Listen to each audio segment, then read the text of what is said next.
Pagod na pagod si Aya sa maghapon. Hindi lang dahil sa gawaing bahay, kundi dahil kailangan niyang itago ang tunay niyang pagkatao. Sa sobrang pilit niyang magpanggap na katulong para kilatisin ang fiancé ng daddy niya, unti-unting bumigay ang katawan niya hanggang sa tuluyan siyang nilagnat. Sa gitna ng gabi, si Madam Fiancé ng daddy niya mismo ang nag-alaga. Nagpainom ng gamot, nagbantay, at dahan-dahang nagpunas ng katawan niya. Pero biglang natigilan si Madam nang may mapansin siya sa balat ni Aya. Isang birthmark na pamilyar sa kanya. Nanlaki ang mata niya. Ganitong ganito ang sa tunay na anak niya.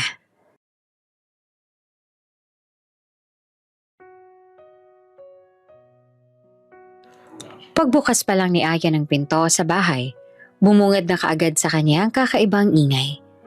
Hindi yung ordinaryong tunog ng TV o kaluskos ng kusina, kundi yung bulungan. Parang may malaking balitang pilit tinatago, pero sabik na sabik ipasa sa iba. Uy, Aya, mahinang tawag ni Manang Dita mula sa sala. Nakangiti pero halatang may kaba. May sasabihin kami.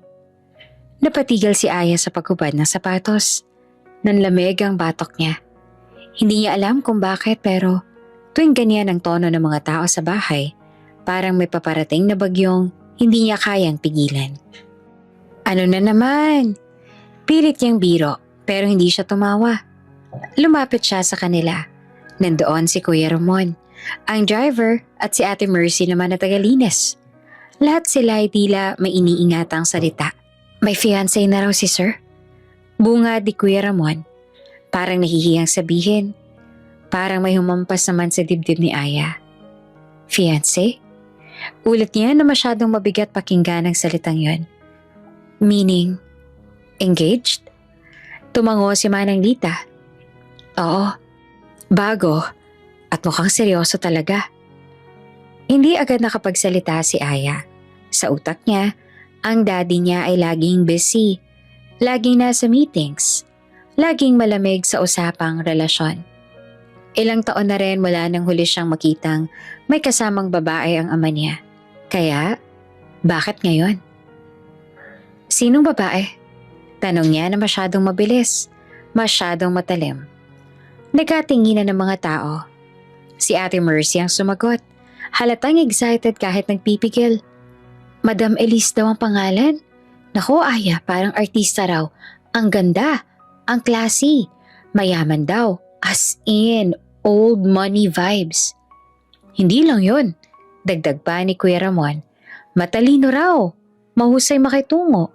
Sa business events, ang galing daw niya. Sobrang perfect. Mas lalong kumunot ang noo ni Aya. Perfect. Iyon ang mismong salita na ayaw niyang marinig. Pero, pahabol ni Manang Lita at bumaba ang boses. Mysterious siya.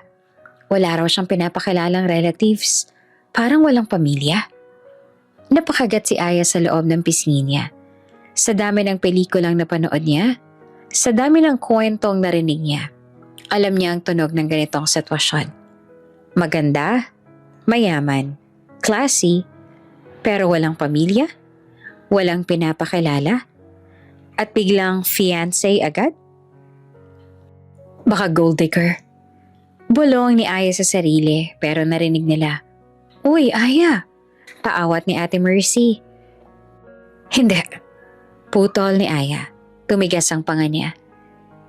Hindi ako papayag na may babaeng papasok dito na hindi ko kilalang atensyon. Hindi ko hahayaang lokohin si Daddy. Sa gilid ng utak niya sumulpot ang alaala ng isang bata. Siya. 4 na taong gulang, nakatayo sa may bintana, naghihintay. Isang pinto ang nagsara noon at hindi na muling bumukas sa kanya. Ayaw niyang maulit. Huminga siya ng malalim, hindi sapat ang chismis, hindi sapat ang pakiramdam. Kailangan niyang malaman ang totoo. At kung kailangan niyang magpanggap para gawin yon, gagawin niya. Okay, sabi niya na mahinahon pero may apoy sa mata. Kung perfect siya, susubukan ko. Titingnan ko kung hanggang saan ang pagiging perfect niya. At doon nagsimula ang plano ni Aya. Isang planong magpapabago sa lahat. Maaga pa lang nagising na si Aya. Hindi siya sanay gumising ng ganitong kaaga pero ngayon, kailangan. Hindi pwedeng maarte. Hindi pwedeng halatang sosyal. Sa harap ng salamin, tinitigan niya ang sarili niya habang hinuhugot ang pinaka-plain niyang damit. Lumang t-shirt, maluwag na jogging pants, at tsinelas sa mukhang pang-uwi lang. Tinupi niya ang buhok sa ilalim ng cap. Tapos nilagyan niya ng kaunting pulbos ang mukha para hindi siya mukhang fresh. Okay, bulong niya. Aya, wala na. Helper ka na ngayon. Pagdating niya sa bahay nila, dumiretso siya sa service entrance. Hindi sa main door. Kahit gusto ng dibdib niya. Nanginginig ang kamay niya nang kumatok siya sa maliit na pinto. Si Manang Dita ang nagbukas. Pagkakita pa lang sa kanya, nanlaki ang mata. Natigilan si Manang Dita. Tapos agad niyang tinakpan ang bibig niya. Mabilis na umiling si Aya.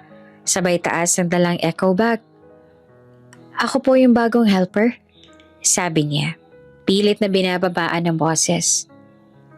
Si Aya May po. Fake name. Praktisado. Sumilip si Ate Mercy at si Kuya Ramon. Halatang nagugulat. Parang napapansin agad nila na iba siyang kumilos. Hindi awkward. Hindi lutang. Kahit nakatsinelas, may dating pa rin. Oh, bagong helper? Tanong ni Kuya Ramon na parang nagdududa. Opo, sagot ni Aya. Sabayo ko na parang mahiyain. Galing po ako sa probinsya. Nagkatinginan ng staff. Si Ate Mercy ang unang umiti. Ay sige, halika, ipapakilala kita sa iba. Habang naglalakad si Aya papasok sa loob, napansin niya ang paligid. Lahat ay pamilyar pero ngayon parang hindi na kanya. Parang bisita siya sa sariling bahay. At sa bawat hakbang, iisa lang ang nasa isip niya. Kailangan niyang maging convincing. Kasi pag nagkamali siya, tapos na ang plano niya. At mas lalong delikado kapag nakita siya ng daddy niya. Hindi mapakali si Aya habang nag-aayos ng mga baso sa kusina. Ilang beses niya nang binibilang ang mga ito. 1, 2, 3, kahit alam niyang kompleto naman. Hindi dahil sa trabaho, kundi dahil sa kaba. Ngayong araw daw darating si Madam Elise, ang babaeng fiancé ng daddy niya. Hoy, Aya May. Bulong ni Ate Mercy habang nagtatali ng apron. Relax ka lang ha, huwag ka masyadong halata. Umirap si Aya, pero walang lumabas na salita. Sa loob-loob niya, relax? Paano? Kahit hindi niya pa nakikita si Elise, may picture na agad siyang nabuo sa isip niya. Isang babaeng naka-heels kahit nasa bahay. Naka-full makeup kahit umaga. Tapos masungit kung makatingin.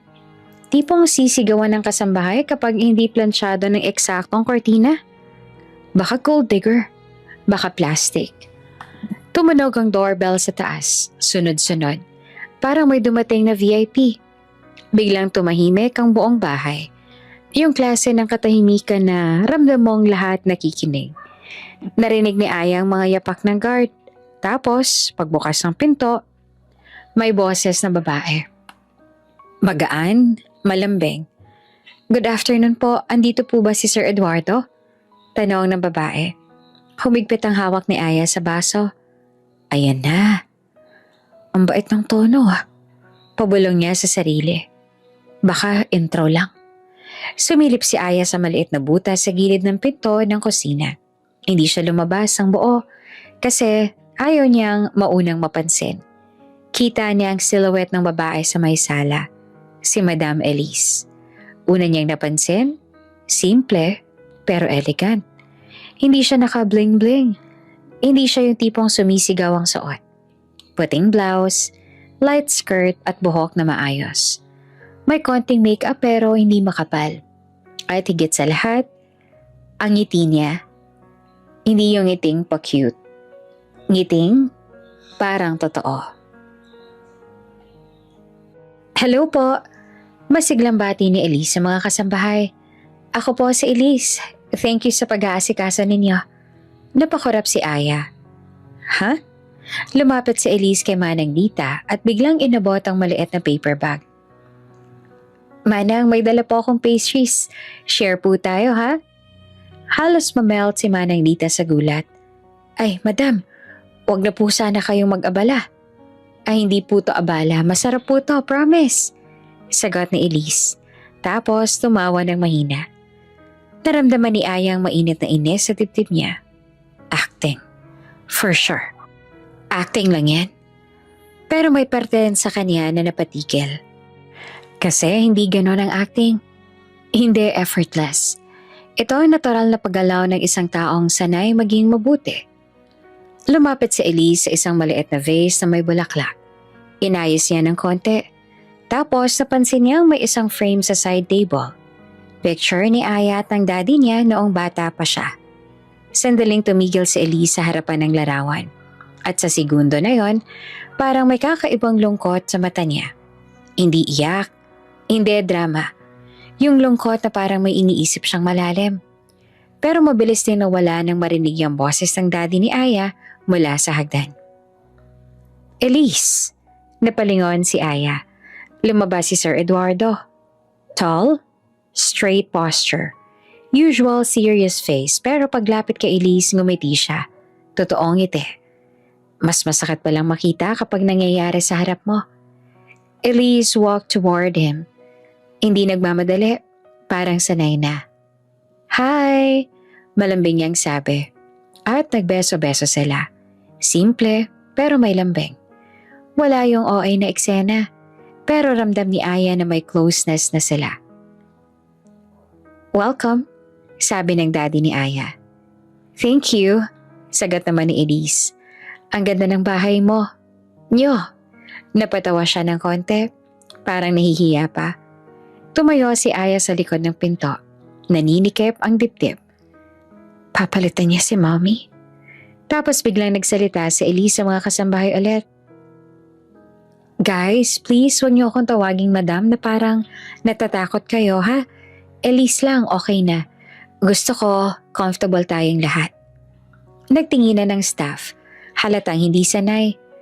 Madam, Elise po. Pilit ni Kuya Ramon. Nako, wag na yung madam. Putol niya tapos ngumiti ulit. Sa ganyang attitude, dapat matuwa si Aya. Pero imbes na gumaan ang loob niya, mas lalong gumulo. Kasi kung masama si Elise, madali siyang masusuklam. Pero kung ganito siyang kabait, ano na? Lumapit si Elise sa kusina. Naramdaman ni Aya ang panic. Mabilis siyang yumuko na kunwari may inaayos sa cabinet. Hello, sabi ni Elisa nasa pinto na. Good afternoon po, sabay-sabay pati ng staff. Tapos lumapit si Elisa sa counter. Sulyap-sulyap sa mga nakahain na ingredients. Wow, ang bango! May niluluto kayo? Opo, madam. Elise. Sagot ni Ate Mercy. Tumawa naman si Elise. Ang hirap talaga tanggalin ano? Sabay ngiti. Tapos ay biglang napansin ni Elise si Aya.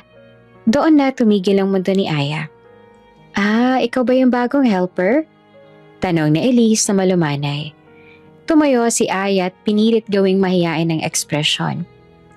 Opo, ma'am. Sagot niya. Ako po si Aya May. Aya May. Ulit pa ni Elise na parang tinatandaan. Nice to meet you. Welcome dito. Inyo po. Pilit ni Aya. Ngumiti naman si Elise, pero biglang lumambot ang mata niya. Parang may kakaiba siyang nakitang pamilyar kay Aya. Hindi obvious, pero ramdam. Aya May, sabi niya ulit, kung may kailangan ka sabihin mo lang, okay? Napatango si Aya. Hindi siya makatingin ng diretso. Kasi bakit parang totoo? At hindi lang basta mabait. Parang may warmth na hindi scripted. Paglabas sa Elise sa kusina, napahinga si Aya ng malalim. Nanginginig ang kamay niya. Grabe, bulong ni Ate Mercy. Ang bait niya no, hindi siya maarte. Tahimik lang si Aya. Pero sa utak niya, paulit-ulit ang isang linya. Hindi, acting lang to. Pero kahit gaano niya piliting maniwala, may crack na agad sa plano niya. Kasi sa unang pagkikita pa lang, hindi natugma si Madam Elise sa inaasahan niyang kalaban. At nakakatakot yon. Kasi kung hindi siya gold digger, bakit ganon ang pakiramdam ni Aya na may tinatago pa rin si Elise? Kinabukasan, mas maaga pang gumising si Aya kesa sa lahat. Tahimik pa ang bahay. Parang tulog pa ang mundo. Pero siya, gising na gising. Hindi dahil sa excited siyang magtrabaho, kundi dahil may mission siya. Sa loob ng kwarto na temporary niyang tinutuluyan sa staff area, nakaupo siya sa gilid ng kama. Hawak niya ang maliit na notebook na dala niya mula sa bag niya. Doon niya sinusulat ang mga plano niya. Parang detective. Goal, kilatisin si Madam Elise. Method, stress test. Kung mabait siya pag may tao, tignan natin pag naiinis. Bulong niya sa sarili. Lumabas siya ng kwarto ng dahan-dahan at dumiretso sa kitchen. Nandoon si Ate Mercy. Nag-aayos ang breakfast. Oh, Aya May. Bati nito. Ikaw na munang mag-set ng table sa dining, ha? Tumango si Aya. Opo. Pagdating niya sa dining, inilapag niya ang mga plato at baso. Maayos lahat. Pero maya-maya napangiti siya ng palihim. Trial number 1. Basag-baso technique. Hindi naman totoong basag, pero kunwari. Hinila niya ang baso papunta sa edge ng mesa. Sakto lang para mukhang nadulas. Tapos, bigla niyang pinakawalan ng konti para tumama sa gilid at lumika ng tunog. Buti hindi nabasag, pero sapat para magmukhang muntik na. Ay! Sigaw niya. OA pero sakto. Naku po! Narinig niya ang mga yabag ng pagpalapit. Akala niya si Ate Mercy, pero mas magaan ang steps. Pag-angat niya ng tingin si Madam Elise na pala. Naka-casual dress at parang bagong gising lang pero maganda pa rin. Anong nangyari? Tanong ni Elise. Hindi siya nagalit. Wala ring galit sa mata. Concern agad. Nadulas po, sabi ni Aya. Kunwari, nanginginig pa ang boses. Pasensya na po, baka pagalitan niyo po ako. Napakunot noo si Elise. Ha? Bakit kita papagalitan? Napanganga si Aya sa loob-loob niya. Ay wow, so calm? Lumapit si Elise at siya mismo ang kumuha ng baso. Tiningnan niya tapos inilapag ng maayos. Okay ka lang? Hindi ka na paano? Tanong niya. Okay lang po, sagot ni Aya. Still acting. Okay, next time huwag mong pilitin magmadali, sabi ni Elise. Kung mabigat, ask help. Hindi ka naman robot. Robot? Sa tono pa lang niya parang hindi helper ang kausap niya. Parang kapatid. Tinawid niya ang sala ng walang sermon. Walang parinig. Naiwan si Aya na naka-frozen. First test, failed.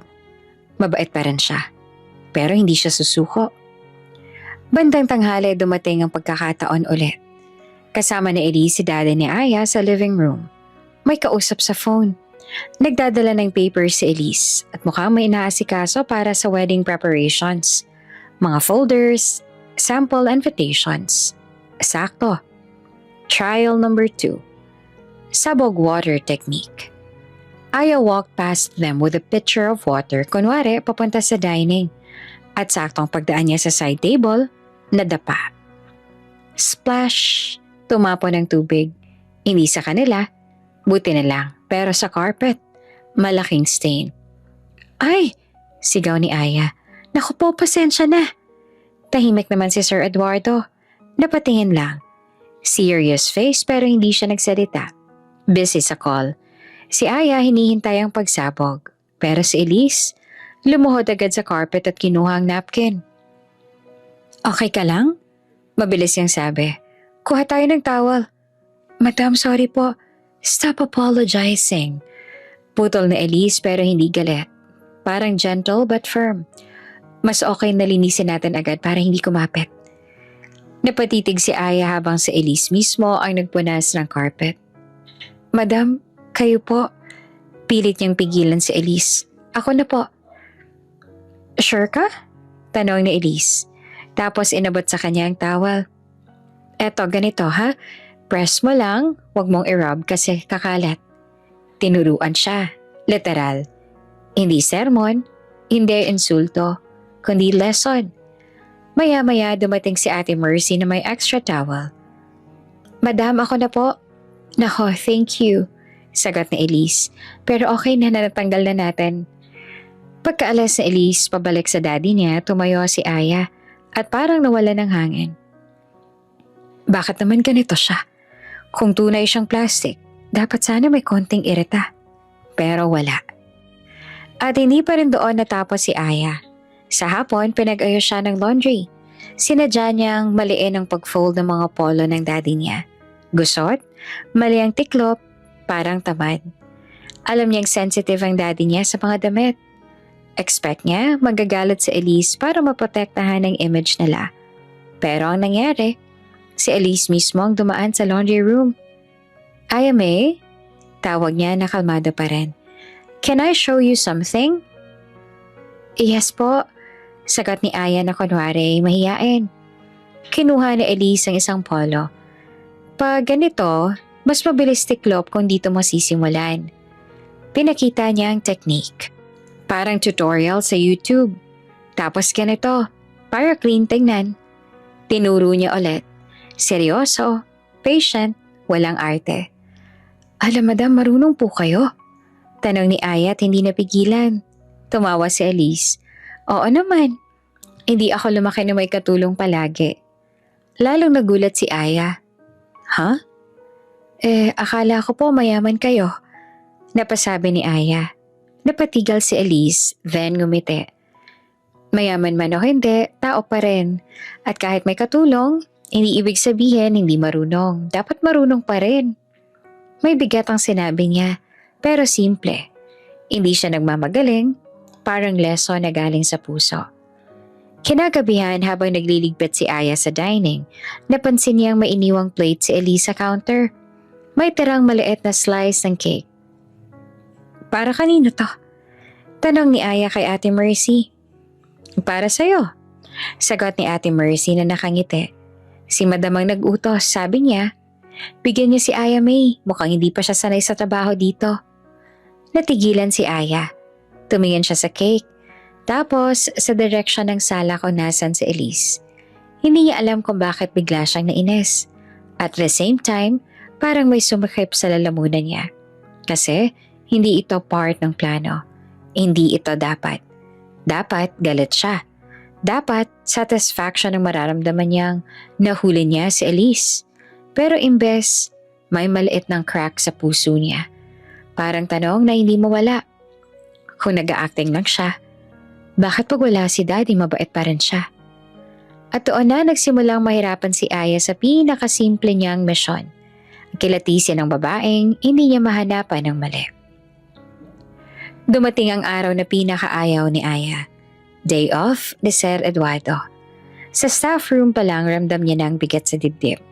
Para siyang estudyanteng may quiz na hindi pinaghandaan. Hindi dahil takot siyang mapagalitan, kundi dahil takot siyang makilala. Pag narinig ng daddy niya ang boses niya o makita ang kilos niya, siguradong mahuhuli siya. Kaya bago pa man sumikat ang araw, maaga na siyang nagdesisyon.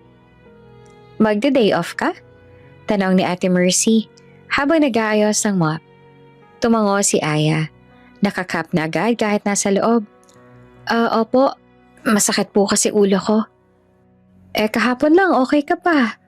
Nagdududa si Ate Mercy. Ngumiti si Aya nagpilit. Biglang sumakit Si Manang Lita naman na parang alam na alam ang totoo, lumapit at pabulong na nagsabi. Mag-iingat ka ha, nandito si Sir ngayon. Tumango si Aya. Opo. Tapos umalis siya sa service store na parang multo. Tahimik, mabilis, at siguradong walang makakakita. Pero kahit umalis siya, hindi ibig sabihin wala na siya sa bahay. Umupo siya sa maliit na bench sa may garden shed. Tagong-tago sa mga halaman at poste. Doon siya naghintay. Parang bantay, parang spy, at parang tanga. Kasi sa sariling bahay niya, pero kailangan niyang magtago. Mula sa malayo, kitang-kita niya ang sala. At doon niya sila nakita. Si Sir Eduardo, ang daddy niya, naka-casual na polo. Hawak ang mug ng kape, tahimik lang, as usual. Pero ibang aura. Parang mas relaxed. At si Madam Elise, naka-light dress. Ang buhok ay nakatali lang. May dala siyang maliit na tray. Hindi nagtagal nilapag ni Elise ang tray sa mesa. Tapos lumapit sa daddy ni Aya. "Gusto mo ng extra sugar?" Tanong ni Elise. Umiling si Sir Eduardo. "No, okay na." "Sure ka?" Ngumiti si Elise. "Ang tapang yan, baka sumakat tiyan mo." "Sanay na ako." Sagot naman ng daddy niya. Pero ang tono, hindi yung malamig na sagot sa business meeting. Parang lambing. Tumawa si Elise. "Kita mo, ang stubborn mo talaga." Tapos, biglang inabot na Elise ang mug at siya mismo ang naglagay ng kaunting milk. Nanonood si Aya. Nakapulupot ang mga kamay sa tuhod niya. Hindi naman siya umiiyak. Hindi naman siya nasasaktan physically. Pero ang dibdib niya, parang pinipisil. Hindi dahil ayaw niyang masaya ang daddy niya, kundi dahil pakiramdam niya may kumukuha ng posisyon na matagal niya nang binabantayan. Maya-maya, narinig niya nagsalita si Sir Eduardo. "Thank you," sabi niya kay Elise. Simple, pero ang tingin niya ay punong-puno ng respeto. Si Elise naman ngumiti lang. "Anytime." At sa mata ni Aya, ang eksenang yon ay parang normal. Parang wala lang. Pero para sa kanya, napakalaki nun. Kasi alam niyang daddy niya yon. Ang daddy niyang halos hindi marunong magpakita ng emosyon. Ang daddy niyang parang bato. Pero sa babaeng to, nagiging tao. Papalitan niya si mommy. Bulong ni Aya. Mahina, pero punong-puno ng galit na hindi niya maipaliwanag. Mas lalo siyang nainis nang nakita niyang si Elise ang nag-ayos ng kwelyo ng daddy niya. Parang automatic. Parang matagal nang ginagawa.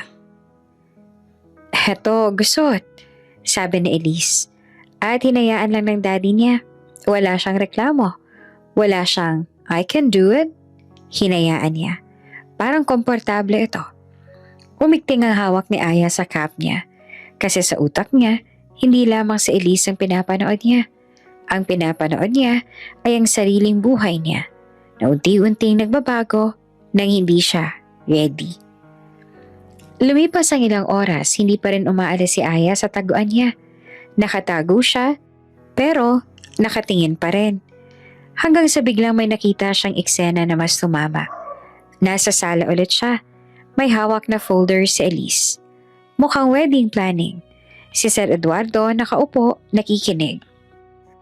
"Ang gusto ko lang," sabi ni Elise. "Simple. Ayoko ng sobrang bongga. Hindi ko kailangan ng maraming tao. Ang gusto ko, peaceful." Tumingin ang daddy niya sa kanya. "As you wish." Ngumiti si Elise. Tapos mahina niyang sinabi, "Kasi ang mahalaga kung sino ang kasama ko." Napatigil si Aya. Parang biglang lumakas ang tibok ng puso niya. Parang may sumasaksak na alaala. Biglang pumasok sa isip niya ang isang eksena. Bata pa siya. 4 na taong gulang. Nasa sala din.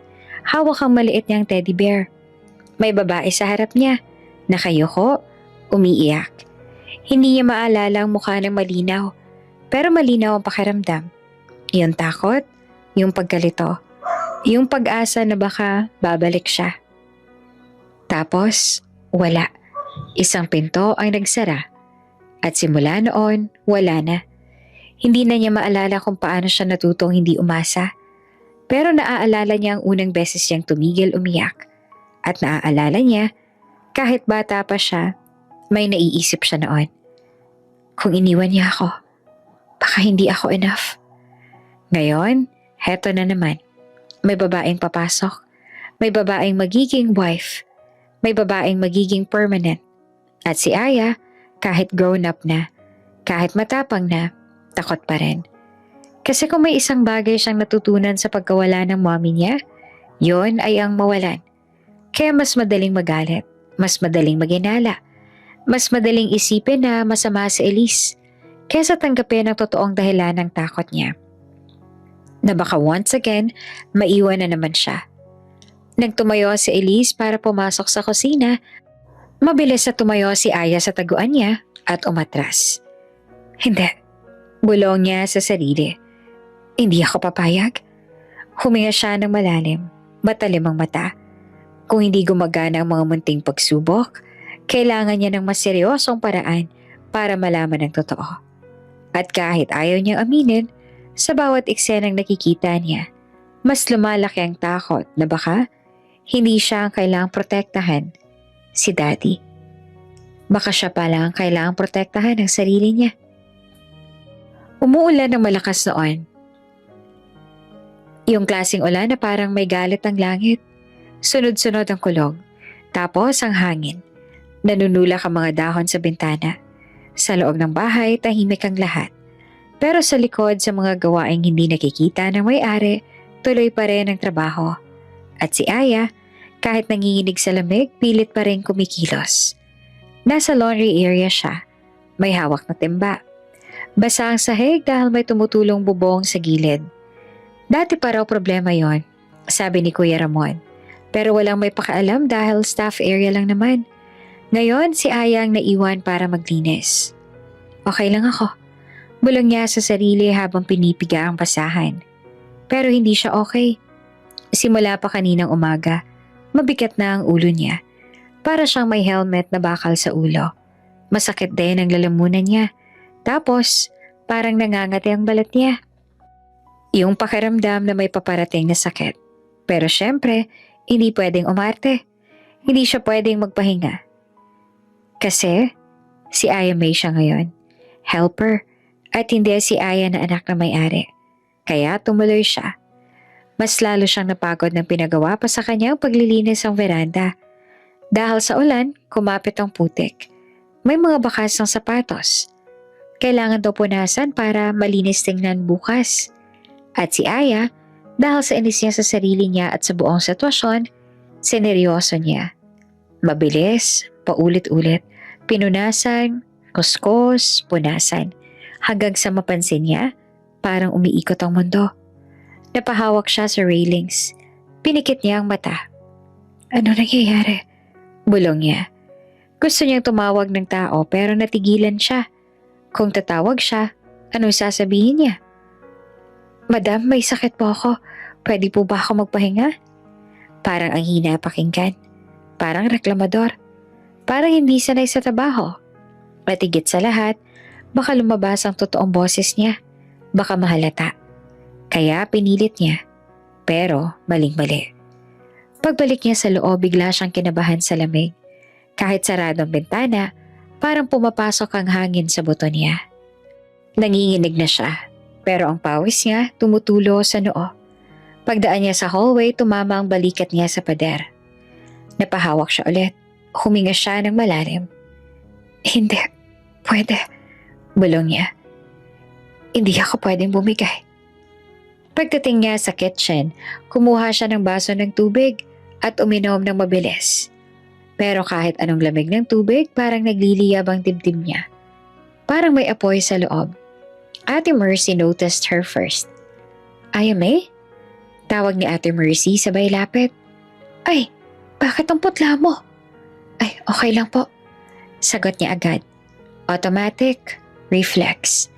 Pero hindi niya na kayang itago. Pumapalya ang boses niya. Paos. Nanginginig. Hinawakan ni Ate Mercy ang noon niya. Ay, grabe ang init mo. Gulat na sabi nito. Nilalagnat ka. Napaatras si Aya. Wala po, okay lang. Hindi ka okay. Giit ni Ate Mercy. Dapat magpahinga ka na. Pero umiling si Aya. Hindi po, may kailangan po akong gawin.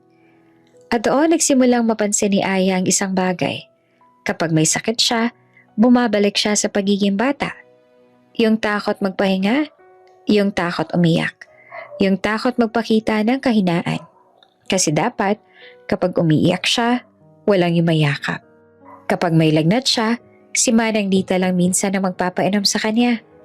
At ang daddy niya, Nasa trabaho, nasa meeting, laging busy. At ang mommy niya, wala. Kaya natuto si Aya.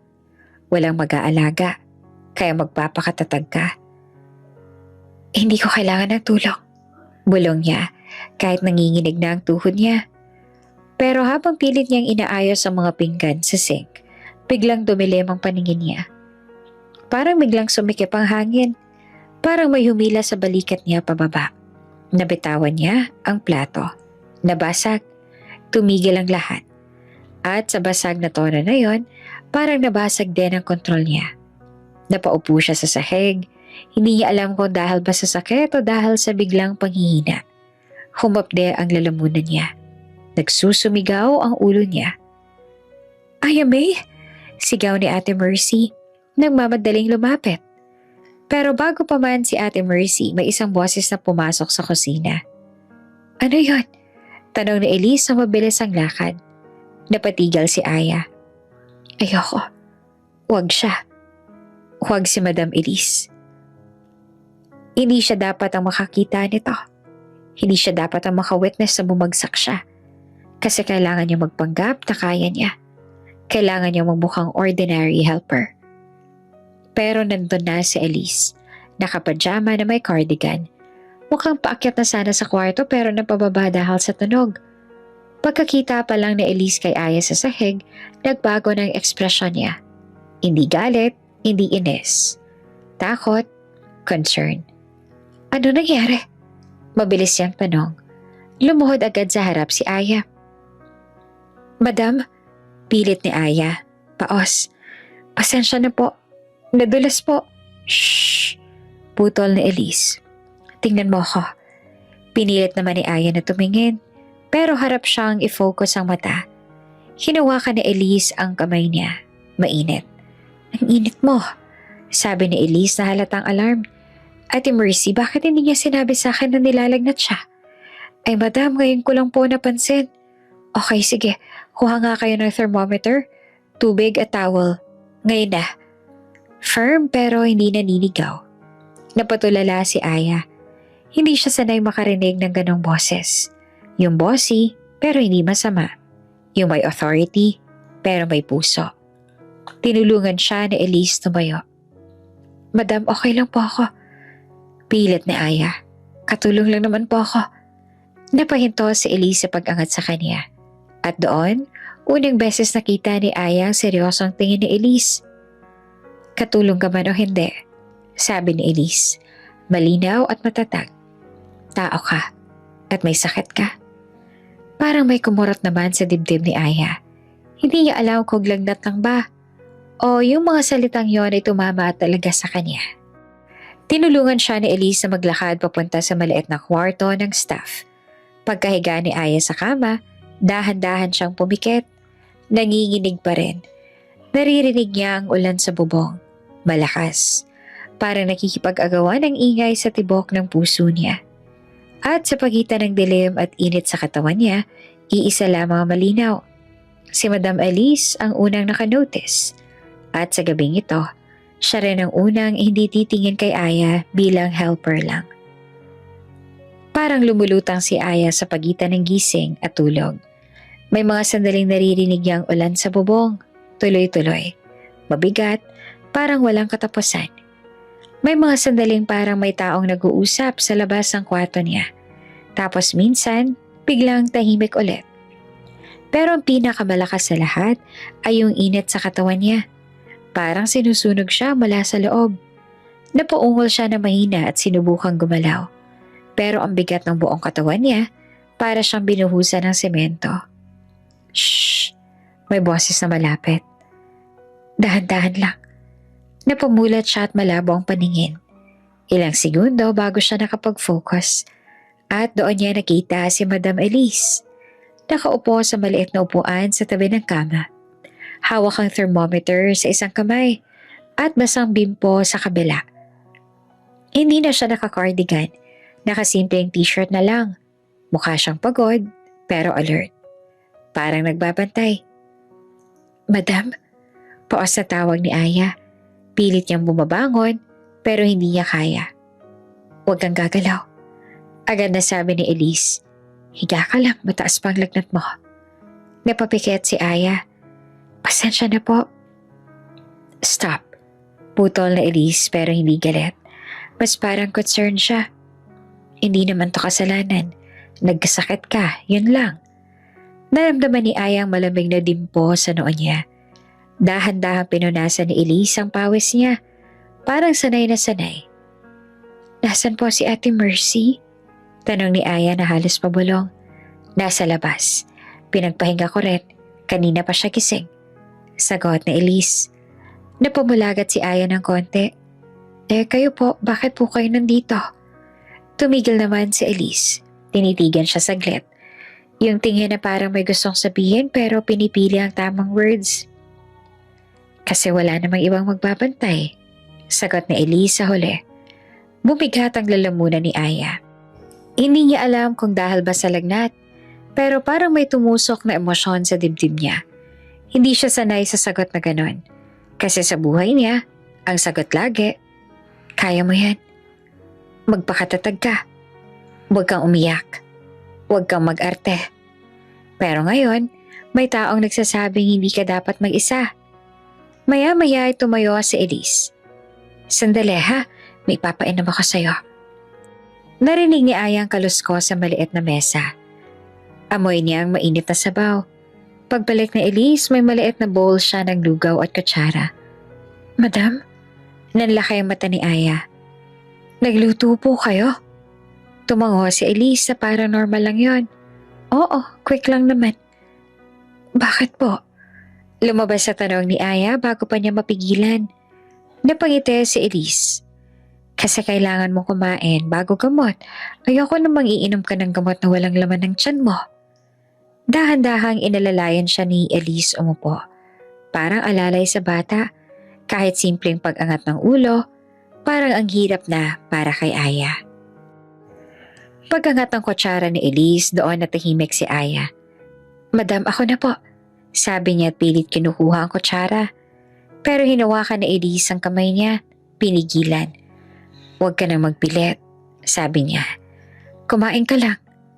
At bago pa tumutol si Aya, pinakain na siya ni Elise. Hindi siya nanigaw, hindi siya nagmadali, hindi rin siya nagmukhang naiirita. Parang natural lang sa kanyang mag-alaga. Isang kutsara, tapos hihinto. Mainit pa? Tanong ni Elise.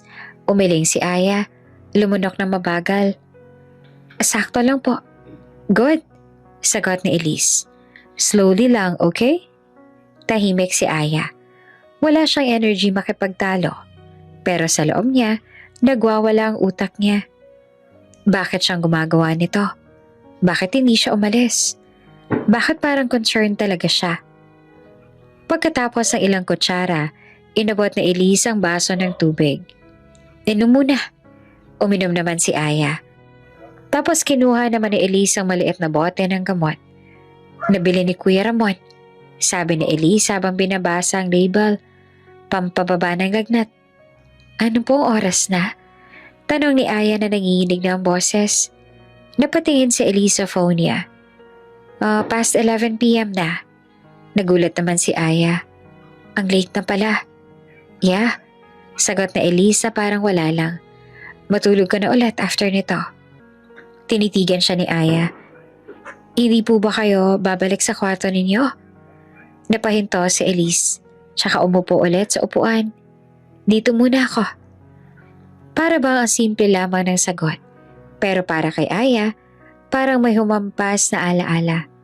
Bata siya, 4 na taong gulang. May lagnat din siya noon.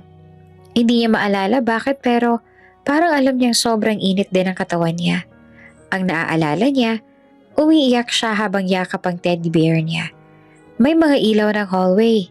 Tapos, walang dumating. Si Daddy, wala. Si Mommy, wala. Tanging boses lang ni Manang Lita ang narinig niya noon sa malayo. Tulog na anak. Pero walang yumakap. Walang nagpunas ng pawis niya. Walang nagbantay sa tabi ng kama. At ngayong matanda na siya, ngayon niya lang ulit naramdaman ang ganong klaseng pag-aalaga. Madam, mahina ulit na tawag ni Aya. parang nahihiya. Thank you po. Napatingin si Elise sa kanya. You don't have to thank me. Pero, nangingilid ang luha sa mata ni Aya. Hindi niya alam kung lagnat ba lang ba o emosyon na talaga. Hindi naman po ako. Importante. Natigilan si Elise at parang sa sandaling yon, mas lumambot ang mukha niya. Lumipat siya sa gilid ng kama at dahan-dahang inayos ang kumot ni Aya. Listen, sabi ni Elise na mahina pero firm. Importante ka. Napatitig si Aya sa kanya. Hindi ko alam kung anong pinagdadaanan mo. Dagdag pa ni Elise. Pero hindi mo kailangang patunayan na kaya mo lahat ng mag-isa. Napalunok si Aya. Parang may sumisikip sa lalamunan niya. Hindi siya sumagot kasi kung magsasalita siya, baka maiyak siya. At ayaw niyang umiyak sa harap ng babaeng sinusubukan niyang imbestigahan. Pero kahit ayaw niyang aminin, sa gabing yon, habang naririnig niya ang patak ng ulan, at habang nararamdaman niya ang palad ni Elise na dahan-dahang humahaplos sa buhok, may isang bagay na nagbago kay Aya. Hindi pa siya ready tanggapin. Hindi pa siya ready magtiwala. Pero unang beses niyang naisip, paano kung hindi siya masama? At mas nakakatakot ang kasunod na tanong, paano kung siya yung matagal na palang hinahanap na warmth sa bahay na to? Tahimik ang buong bahay. Yung ulan kanina humina na, pero may mga patak pa rin naririnig sa bubong. Parang dahan-dahang umiiyak ang gabi. Sa staff room, isa lang ang ilaw na bukas. Yung maliit na lamp sa gilid ng kama ni Aya. Nakahiga si Aya. Nanginginig pa rin kahit balot na balot ng kumot. Mainit ang noo niya, pero ang kamay at paa niya, malamig na parang yelo. Paminsan-minsan napapapikit siya. Tapos biglang magigising ulit. Ingal, pawis sa pawis. Water? Mahina niyang bulong na halos walang boses. Mabilis naman tumayo sa Elise mula sa upuan. Halos hindi nga siya umadlip buong gabi. Kahit pagod na, hindi siya umalis sa tabi ni Aya. Parang may hindi siya kayang iwan. Kailangan mo ng tubig? Tanong niya. Tumango si Aya ng bahagya. Inalalayan siya ni Elise umupo. Dahan-dahan, maingat na parang bubog si Aya.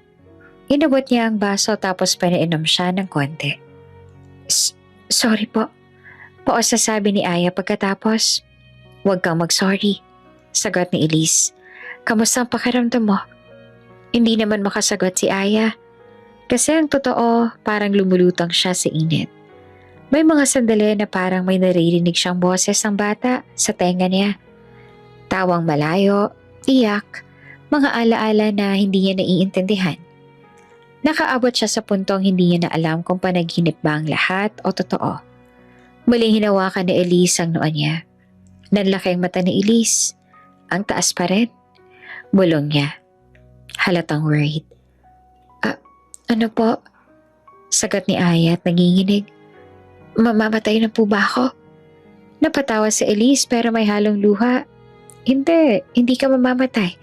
Pero kailangang mapababa natin to. Tumayo si Elise at kumuha ng timba ng maligamgam na tubig. May dalang towel at extra bimpo. Bumalik siya sa tabi ng kama at inayos ang mga gamit na parang nurse talaga. Dahan-dahan niyang hinilang kumot ni Aya pababa. Madam, si Aya, kahit wala sa wisyo ay biglang kumurap. Nakakahiya po. I know, mahinang sabi ni Elise. Pero kailangan para bumaba ang lagnat mo. Nanginginig si Aya. Hindi dahil sa lamig lang. Hindi siya sanay na may ibang taong nag-aalaga ng ganitong kalapit. Kahit noon, kahit may kasambahay, parang hindi naman ganito. Laging mabilis, laging, okay ka na? Tapos aalis na. Pero si Elise para siyang may patience na walang katapusan. Pinunasan niya ang leeg ni Aya, dahan-dahan. Parang inaalis ang init. Tapos ang braso. Tapos ang noo ulit. Maingat siya, hindi minamadali. Hindi rin siya naiilang. At si Aya sa gitna ng lagnat at antok, unti-unting bumibigay ang resistensya ng puso niya. May kung anong sakit na lumulutang sa dibdib niya. Halo ng pagiging vulnerable at takot. Hindi niya mapigilang magbulong. Mommy, halos pabulong lang yon na parang hangin. Pero narinig iyon ni Elise. Bigla siyang natigil. Ang kamay niya may hawak ng bimpoy huminto sa ere. Parang may tumama sa kanya. Mabilis siyang tumingin sa mukha ni Aya. Aya? Tawag niya na mahina. Anong sinabi mo? Pero tulog na ulit si Aya. Delirious. Ngunit ang salitang yon hindi na mabubura sa isip na Elise. Tumangu-tangu siya na parang kinakausap ang sarili. Okay. Breathe. Nagpatuloy siya sa pagpunas. Nang lumapit siya sa bandang balikat at collar area, napansin niyang sobrang pawis na si Aya. Kailangan niyang punasan pa. Kaya dahan-dahan niyang inangat ang manggas ng suot ni Aya, yung lumang t-shirt para mapunasan ang upper arm. At doon, biglang nanigas ang katawan ni Elise. Hindi dahil sa pawis, hindi dahil sa lagnat, kundi dahil sa nakita niya. Sa balat ni Aya, may birthmark. Isang maliit pero distinct na marka. Parang hugis petal. Medyo pahaba, medyo kurba. Mapula-pula ang gilid pero natural na marka. Nanginginig ang kamay ni Elise habang tinititigan yon. Parang biglang nawala ang tunog ng ulan. Parang nawala ang hangin. Parang ang natira lang sa mundo ay ang marka sa balat ni Aya. Hindi. Bulong ni Elise na halang walang boses. Hindi pwede. Lumapit siya parang takot magkamali ang mata niya. Parang gusto niyang paniwalaan pero ayaw rin niyang masaktan. Dahan-dahan niyang hinaplos ang marka gamit ang dalawang daliri. Real. Hindi pa naginip. Hindi hallucination. Totoo. At sa sandaling yon, parang may bumalik sa memorya ni Elise. Isang batang umiiyak. Tumatakbo sa kanya. Hawak ang maliit na teddy bear. Isang maliit na braso na may kaparehong marka. Isang bata na tinawag siyang Mommy. Napakagat sa Elise sa labi niya. Parang may umakyat na luha. Biglang-bigla. Tapos nanginginig ang dibdib niya. Parang hindi makahinga. God, pabulong niyang sabi at nanginginig. Ikaw ba? Mabilis siyang tinakpan ng bibig niya na parang hindi siya mapahikbi. Tinitigan niya si Aya. Si Aya na nakahiga, pawis na pawis, tulog na tulog, parang inosente sa lahat. Si Aya na hindi niya inaasahang makikita sa ganitong sitwasyon. Si Aya na ganitong-ganito ang birthmark ng anak ko. Bumaba si Elise sa gilid ng kama. Halos mapaupo siya sa sahig. Kailangan niyang kumapit sa kama para hindi matumba. Nanginginig ang tuhod niya. Hindi niya alam kung anong gagawin. Kung tatawag ba siya ng nurse, kung gigisingin niya si Aya, kung sasabihin niya kay Sir Eduardo. Hindi niya kaya. Hindi ngayon. Hindi sa ganitong paraan. Kasi kung tama ang hinala niya, lahat ng pinasok niyang buhay ngayon, guguho. At kung mali siya, mas masakit. Kaya tumayo siya ulit. Pilit pinipigilan ng emosyon. Pinunasan niya ang luha niya agad. Mabilis. Parang ayaw niyang may makakita. Pero kahit pilit niyang maging normal, hindi na siya normal. Pagbalik niya sa pagpunas kay Aya, iba na ang kamay niya. Mas nanginginig at mas maingat. Mas parang natatakot makasakit. At iba na rin ang tingin niya kay Aya. Hindi na ito basta helper. Hindi na ito batang may sakit. Hindi na rin ito simpleng tao sa bahay. Ito na ang batang matagal niyang hinahanap. Kahit hindi niya alam kung karapat-dapat pa ba siyang hanapin ito. Dahan-dahan siyang yumuko. At sa unang beses sa gabing iyon, hinalikan niya ang noo ni Aya. Sorry. Bulong niya na halos hindi marinig. Sorry anak. Hindi siya nagpakita ng buong katotohanan. Hindi siya nagsalita pa. Pero sa puso ni Elise, malinaw na ang isang bagay. Natagpuan niya na. At simula ngayong gabi, hindi niya na muling pababayaan pa si Aya. Pagulat ni Aya kinabukasan, unang bumungad sa kanya ang tahimik na liwanag ng umaga. Hindi na maingay ang ulan. Wala na rin kulog. Ang hangin, malamig na lang. Parang bagong linis ang buong mundo. pero ang katawan niya parang dinurog. Oops! May break muna. Gusto mo bang ma-shoutout dito sa channel ni Ate Jane? Mag-comment lang ng lesson you learned from the latest story uploaded. Dahil pipili kami ng isang best comment of the day para i-shoutout sa susunod na upload. Kaya huwag kalimutang mag-iwan ng lesson you learned after you watch this video. Maraming salamat!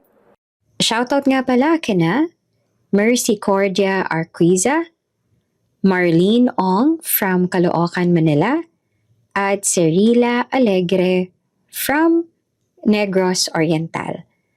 Sa ating mga taga-subaybay, paki-comment naman po sa baba kung taga saan kayo para alam ko kung hanggang saan umaabot ang mga kwento ni Ate Jane at para ma-shoutout ko kayo sa mga susunod pa nating mga kwento. Maraming salamat sa pakikinig.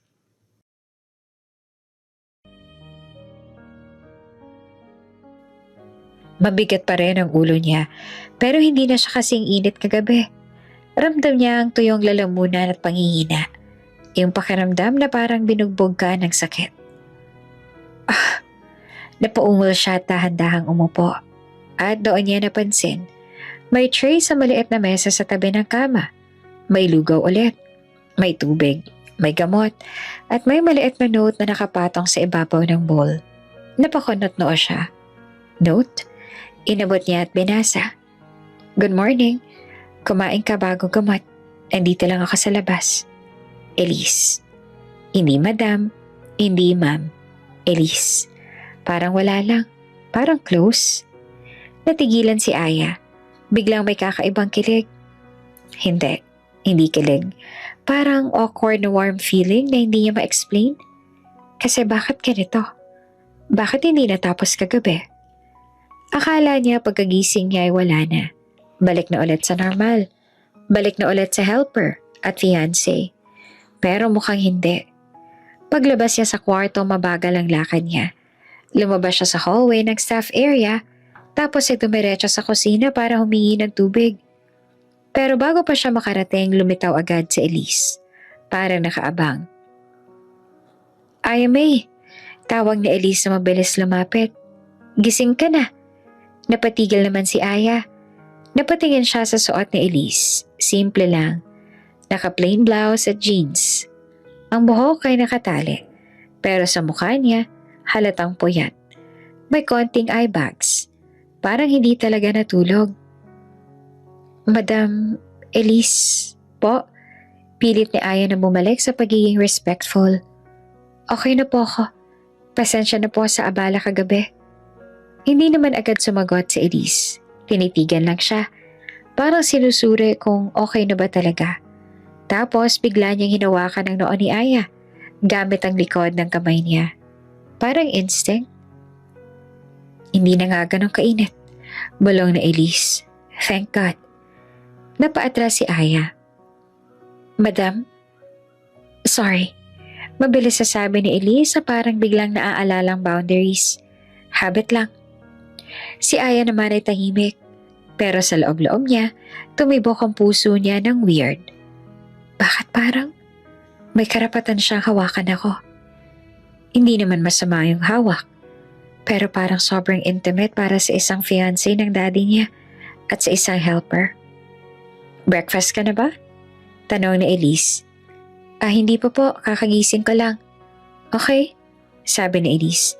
Halika, may niluto ako. Nagluto na naman po kayo. Gulat ni Aya. Tumango si Elise. Oatmeal at egg.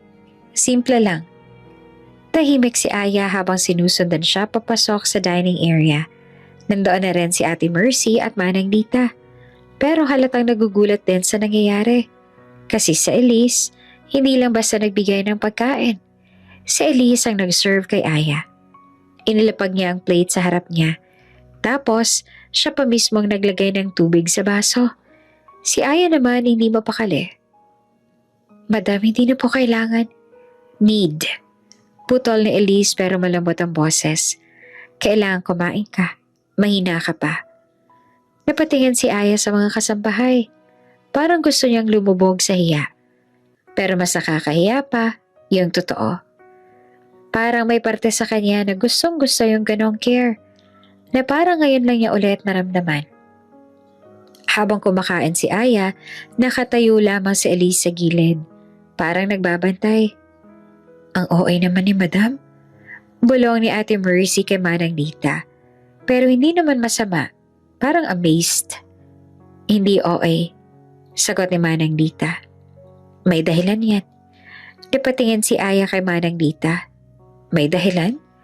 Hindi niya naisip tanungin kasi biglang nagsalita si Elise. After mo kumain, pahinga ka ulit ha. Hindi ka muna maglilinis. Napatigil si Aya sa pagsubo. Hindi po pwede yun, may trabaho po ako. Hindi ka empleyado na dapat ipilit kahit may sakit, sabi ni Elise. At hindi ako comfortable na magtrabaho ka ng ganyan. Tumigas ang panga ni Aya. Naramdaman niya ang ines, yung pride niya. Okay lang po ako, ulit ni Aya. Sanay na po ako. Saglit na natahimik si Elise. Parang may sakit sa mata niya. Parang may gustong sabihin na hindi dapat. Pero pinili niyang ngumiti na lamang. Even so, sabi ni Elise, magpahinga ka pa rin. Napatungo si Aya. Hindi alam bakit hindi siya makatanggi. Dati, kaya niya namang sumagot. Kaya niya magmatigas. Kaya niyang maging cold. Pero sa harap na Elise, parang may pumipigil sa kanya. At mas nakakapikon yon. Sa buong araw na yon, pansin na pansin ni Aya ang pagbabago. Kung dati mabait si Elise, ngayon ay parang sobrang maalaga na. Si Elise sa dating marunong makisama, ngayon ay parang may guilt, may longing. Yung tingin niya kay Aya parang may hinahanap. Parang may gustong yakapin, pero pinipigilan. Tuwing dadaan si Aya sa sala, laging may, kamusta ka? Tuwing uupo si Aya, may, okay ka ba? Tuwing iinom siya, may, tubig pa? At si Aya, imbes na matuwa, mas lalo siyang nalilito. Kasi kung acting to, masyado ng effort. At mas nakakalito pa. Parang alam na Elise sa mga ginagawa niyang pag-iinsulto noon. Parang alam na Elise na sinusubok siya. Pero hindi siya nagrereklamo. Hindi siya nagsusumbong kay Daddy. Wala siyang sinasabing palitan niyo yung helper ninyo. Sa halip ay mas lalo niyang pinapakita na hindi siya natitinag. At isang beses, habang nagpapalit si Aya ng bimpo sa sarili niya sa kitchen, biglang pumasok si Elise. Aya May, sabi ni Elise sa maingat. Alam ko na hindi mo ako gusto. Natigilan si Aya. Parang binuhusan ng malamig na tubig. Ano po? Kunwari inosente si Aya. Umupo si Elise sa upuan sa gilid. Hindi ko sinasabi na masama ka. I can feel it. Nanlaban ang pride ni Aya. Hindi po, wala po akong problema. Ngumiti naman si Elise pero yung ngiti niya ay parang may lungkot. Okay, kung yan ang gusto mong sabihin. Huminga siya ng malalim. Tingin ko, sinusubukan mo ako. Dagdag na Elise. And it's okay. Napakunot noo si Aya. Bakit okay? Tumingin si Elise sa kanya. Matagal, tahimik. Tapos parang pinipili ang words niya. Kasi kung ako rin ikaw, gagawin ko rin yun. Sagot ni Elise. Napatigal si Aya. Parang biglang naghalong emosyon niya. Gusto niyang magalit. Gusto niyang sabihin, wala kang karapatan, intindihin ako. Pero bakit? Bakit hindi niya magawa? Bakit yung galit niya natutunaw? At mas lalo siya naiinis sa sarili niya. Kasi sa unang pagkakataon, hindi na niya alam kung sino ang kalaban. At mas nakakatakot na yung realization na baka siya ang may mali. Pag-uwi ni Sir Eduardo sa gabi, nagtatago na naman si Aya sa staff area. Pero this time, hindi lang dahil ayaw niyang makita. Kundi dahil ayaw niyang makita ni Elise na kahit ayaw niyang aminin, may parte sa puso niya na gustong magtiwala. Pero natatakot. Kasi kung magtitiwala siya at umalis ulit ang taong to, baka hindi na niya kayanin ulit. Tahimik ang gabi sa bahay. Nakasanayan na ni Aya ang ganitong tahimik. Yung tipong rinig mo yung electric fan, yung orasan sa sala, at yung mahinang footsteps ng guard sa labas. Pero ngayon, kahit tahimik, may kakaibang bigat. Simula nung nagkasakit siya, parang nag-iba ang lahat. Mas maalaga si Elise, mas malumanay, mas parang may tinatagong sakit. At si Aya naman, kahit gusto niyang iwasan, hindi niya maiwasang mapansin. Gabi na at dapat tulog na siya. Pero gising pa siya dahil hindi siya mapakali. Nakaupo siya sa kama sa staff room. Hawak ang phone niya. Pero hindi naman siya nagsuscroll. Iniisip lang niya kung bakit gano'n ang tingin ni Elise sa kanya. Parang may kilala. Parang may hinahanap. At kahit ayaw niyang aminin, parang may parte sa kanya na gustong malaman. Kaya nang marinig niyang mahinang pag-open ng pinto sa may kabilang hallway, yung pinto papunta sa isang kwarto na halos hindi ginagamit, ay napatingin siya. Anong meron doon? Hindi siya dapat nakikialam. Helper siya. Pero siya rin si Aya, anak, at isang taong matagal nang natututong magduda. Dahan-dahan siyang tumayo, nakatsinelas lang. Lumabas siya sa kwarto niya ng tahimik at sumilip sa hallway. May ilaw sa dulo. Yung dilaw na liwanag na lumalabas sa ilalim ng pinto. At narinig niya, kaluskos. Parang may hinahatak na gamit. Parang may inaayos. Lumapit si Aya. Mabagal, maingat. Parang magnanakaw. Pagdating nga sa tapat ng pinto, napansin niya na hindi ito basta kwarto. Parang maliit na studio. May amoy ng pintura. At doon niya unang narinig ang boses ni Elise. Mahina, nanginginig. Please, stop. Napatigil si Aya. Ha? Dahan-dahan siyang sumilip sa maliit na siwang. At doon nakita niya ang hindi niya inaasahan. Nasa loob si Elise na mag-isa, naka-loose shirt. May bahid ng pintura sa kamay. Sa harap niya ay may easel. May canvas na halos tapos na. Isang painting na sobrang ganda. May kulay ng sunset. May silhouette ng isang bata sa beach. Pero ang mas tumata kay Aya, umiiyak si Elise. Hindi yung iyak na OA. Hindi yung hagulgol na may sound effects. Yung iyak na pinipigilan. Yung parang ayaw niyang marinig siya ng kahit sino. Nakaupo si Elise sa maliit na stool. Hawak-hawak ang isang lumang sketchbook. Binubuklat niya ito. Nanginginig ang kamay. Tapos, bigla niyang niyakap ang sketchbook sa dibdib niya. Parang yun na lang ang meron siya. Napakunot noo si Aya. Halos hindi siya makahinga. Ano to? Sinubukan niyang makinig. I miss you. Bulong ni Elise sa sarili. Nanginginig ang labi. I am so sorry. At bigla siyang humikbi. Parang may pumiga sa dibdib ni Aya. Kasi sa unang pagkakataon nakita niyang hindi perfect si Elise. Hindi classy. Hindi composed. Isa siyang babaeng basag. Biglang tumayo si Elise parang naiinis sa sarili niya. Kinuha niya ang tissue at pinunasan ng luha. Tapos, lumapit sa isang shelf kung saan nakahanay ang mga art materials. May mga medals at certificates. May mga larawan sa frame. Gallery events, exhibition openings, at sa isang corner may nakasabit na article clipping. Nasa headline, Elise Monroe, the Filipino painter taking New York by storm. Nanlaki ang mata ni Aya. New York?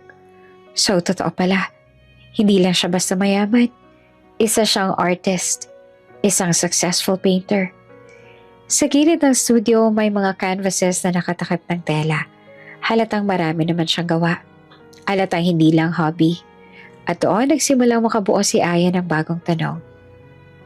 Bakit magiging fiancé ng daddy ko ang ganitong klaseng babae? Hindi siya mukhang naghahabol ng pera. Sa art pa lang niya, kitang may sarili siyang mundo. Biglang napalunok si Aya nang makita niyang muling binuksan ni Elise ang sketchbook. Mas lumapit si Aya sa siwang at doon niya nakita ang laman. Mga drawing ng bata. Hindi normal na random doodles. Mga drawing na may details.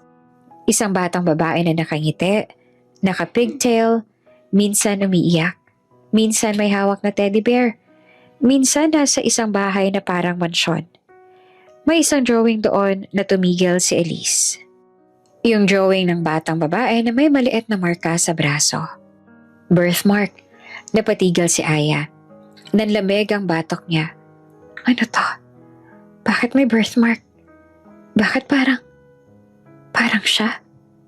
Hindi niya namalaya na pahakbang siya papalapit pa at biglang tumama ang tsinelas niya sa maliit na vase sa hallway. Maliit lang ang tunog pero sapat. Naniga si Aya. Sa loob ay biglang tumigil si Elise. Who's there? Mahina pero alert na tanong ni Elise. Kinabahan si Aya. Mabilis siyang umatras at halos tumakbo pabalik sa staff room. Pagdating niya sa loob, mabilis niyang sinara ang pinto at sumandal. Habol ang hininga niya. Pawis ang noon niya. Ang tanga mo, Aya. Pero kahit sinisisi niya ang sarili niya, hindi niya mapigilan ang kaba sa dibdib niya. Kasi ang nakita niya, hindi dapat makita. At ang mas masakit, yung iyak na Elise. Parang hindi fake. Parang hindi drama. Parang totoong galing sa isang sugat na hindi gumagaling. Sa studio, nananatili nakatayo si Elise ng matagal. Hawak-hawak niya ang sketchbook. Nakatingin siya sa pinto. Alam niyang may sumisilip. Ramdam niya. Pero hindi siya nagsalita. Hindi siya lumabas. Sa halip, bumalik siya sa stool. Naupo ulit. Nanginginig ang balikat. Binuksan niya ulit ang sketchbook at tinaplos ang drawing ng bata. Ang bilis mong lumaki. Bulong niya. Luha na naman ang tumulo. Ang tagal ko kayong hindi nakita. Kinuha niya ang isang maliit na larawan na nakatago sa loob ng sketchbook. Lumang photo, medyo faded na. Isang batang babae na naka-pigtails at nakangiti. At sa likod ng larawan ay may nakasulat. Aya, 4 years old. Napapikit si Elise. At doon siya tuluyang bumigay. Humagulgol siya ng tuluyan, pero pinigilan pa rin ang tunog. Parang takot marinig ng buong bahay. Kaya ako bumalik. Pabulong niya. Kahit hindi niyo ako kilala ngayon. Kahit magalit kayo. Hinaplos niya ang larawan. Basta makita ko lang kayo ulit. Sa labas ng studio, walang nakakaalam. Pero sa gabi na yon, 2 babae ang hindi nakatulog. Si Aya dahil puno siya ng tanong at si Elise dahil puno siya ng sekreto. At sa pagitan nila, may isang nakaraan na pilit tumatakas. Pero unti-unti nang bumabalik. Hindi nakatulog si Elise. Kahit nakahiga na siya sa kama sa master's bedroom, nakapikit, nakatalikod, gising na gising pa rin ang utak niya. Parang may sirang ilaw sa loob ng isip niya na hindi napapatay. Paulit-ulit bumabalik yung birthmark, yung sketchbook, yung mukha ni Aya na tulog, nilalagnat, inosente, at yung isang tanong na matagal niyang tinatakasan. Paano ko sasabihin? Huminga siya ng malalim, tapos dahan-dahang umupo sa kama. Kinuha niya ang phone niya pero hindi niya binuksan. Hindi siya nag-scroll, hindi siya nag-message. Wala siyang pwedeng kausapin. Walang makakaintindi. At higit sa lahat, takot siya. Takot siya sa isang tao, kay Sir Eduardo. Nasa kabilang kwarto si Sir Eduardo. Tulog. Alam niyang pagod ito sa trabaho. At ngayon, kahit na-engage na sila, hindi pa rin sila yung tipong magkadikit buong oras. Si Sir Eduardo ay tahimik at seryoso. Si Elise naman, laging parang may tinatagong bagyo. At ngayong gabi, mas lalong mabigat ang dibdib niya. Tumayo siya at dahan-dahang lumabas ng kwarto. Tahimik ang buong bahay. Dumiretso siya sa studio room niya, yung kwarto na pinilit niyang gawing safe space niya. Pagpasok niya, sinalubong niya ang amoy ng pintura at kahoy. Doon lang siya medyo huminga ng normal. Kinuha niya ang sketchbook at tinalapag sa mesa. Binuksan niya ulit. Nandoon pa rin yung drawing ng batang may pigtails. Nandoon pa rin yung birthmark. At sa gilid ng page, may sulat kamay niyang matagal nang naluma. May Aya. Naupo siya sa sahig, nakasandal sa mesa. Tumingala siya sa kisame. Ang tagal, bulong niya. Ang tagal kitang hinanap. Tapos biglang natawa siya. Pero ang tawa, may kasamang luha. Pero anong karapatan ko? Pabulong niya. Galit sa sarili. Iniwan ko kayo. At doon unti-unting bumalik ang nakaraan. Hindi siya handa, pero kusa siyang nilamon. Noong una, hindi naman ganyan lahat. Masaya sila noon ni Eduardo. Hindi perfect, pero masaya. Si Eduardo ay simpleng businessman pa lamang noon. Hindi pa ganong kalaki ang kumpanya, pero matalino at masipag. Yung tipong may pangarap talaga. Si Elise naman mahilig sa art kahit bata pa. Nasa sketchbook na lagi ang buong mundo niya. Nagpakasal sila ng bata pa. Maraming tutol. Pero pinilit nila. At nung dumating si Aya, akala ni Elise yun ang pinaka-happy chapter. Pero hindi pala. Pagkatapos manganak, parang may biglang nagbago sa kanya. Hindi niya ma-explain, hindi niya ma-control. Yung ibang mommy sinasabi, nakakapagod pero masaya. Si Elise parang nilulunod siya araw-araw. May mga araw na gigising siya. Tapos iiyak na lang siya bigla. Hindi niya alam bakit. May mga araw na tinititigan niya si Aya. At mahal na mahal niya. Pero natatakot siya sa sarili niya. Kasi bakit may mga sandali na parang gusto na lang niyang mawala? She tried. Tinago niya. Nagpanggap siyang okay. Pero naramdaman ni Eduardo na may mali. At si Eduardo, bilang asawa, gusto lang niyang ayusin. Kaso ang paraan niya ay mali. One step at a time. Lagi niyang sinasabi. Focus tayo dito sa pamilya. Huwag mo munang isipin yung art-art na yan. Noong una hinayaan ni Elise. Pero habang lumilipas ang buwan, mas lalo siyang nangihina. Yung painting niya na dating outlet niya ay naging bawal. Yung invitation sa gallery, tinanggihan niya. Yung opportunities abroad, pinatay niya mismo. Hanggang sa dumating sa point na isang gabi nag-away sila. Eduardo, hindi ako masaya. Umiiyak niya yung sabi noon. Parang mamamatay ako dito. Anong mamamatay? Galit na sagot ni Eduardo. May anak tayo. May asawa ka. Ano pa bang gusto mo? Gusto niyang sumigaw noon. Gusto niyang sabihin, hindi sapat ang may pamilya kung wala kang sarili. Pero hindi niya masabi. Kasi she felt guilty. Ano ba siya? Ingrata? May asawa siyang mabait at provider. May anak siyang mahal na mahal. Bakit parang hindi siya makahinga? Doon niya unang narinig ang salitang depression sa isip niya, pero hindi niya pa alam kung ano yon. Ang alam lang niya, may madilim na parte ng utak niya na kumakain sa kanya. At natatakot siya na baka isang araw, masaktan niya si Aya. Hindi dahil gusto niya, kundi dahil wala siyang kontrol. Kaya umalis siya. Hindi dahil wala siyang pagmamahal, umalis siya dahil akala niya yun ang tamang gawin. Pero pag alis niya ay naging mas masakit. At ngayon bumalik siya. Pero hindi na siya yung Elise dati. Hindi na siya pwedeng bumalik basta-basta at sabihin, "Hi, ako ulit." Hindi niya alam kung papatawarin siya. Hindi niya alam kung tatanggapin siya. At higit sa lahat, alam niyang may galit pa rin sa Eduardo. Kaya ginawa niya ang pinakamalaking risk. Nagbago siya ng itsura. Hindi lang hair, hindi lang style.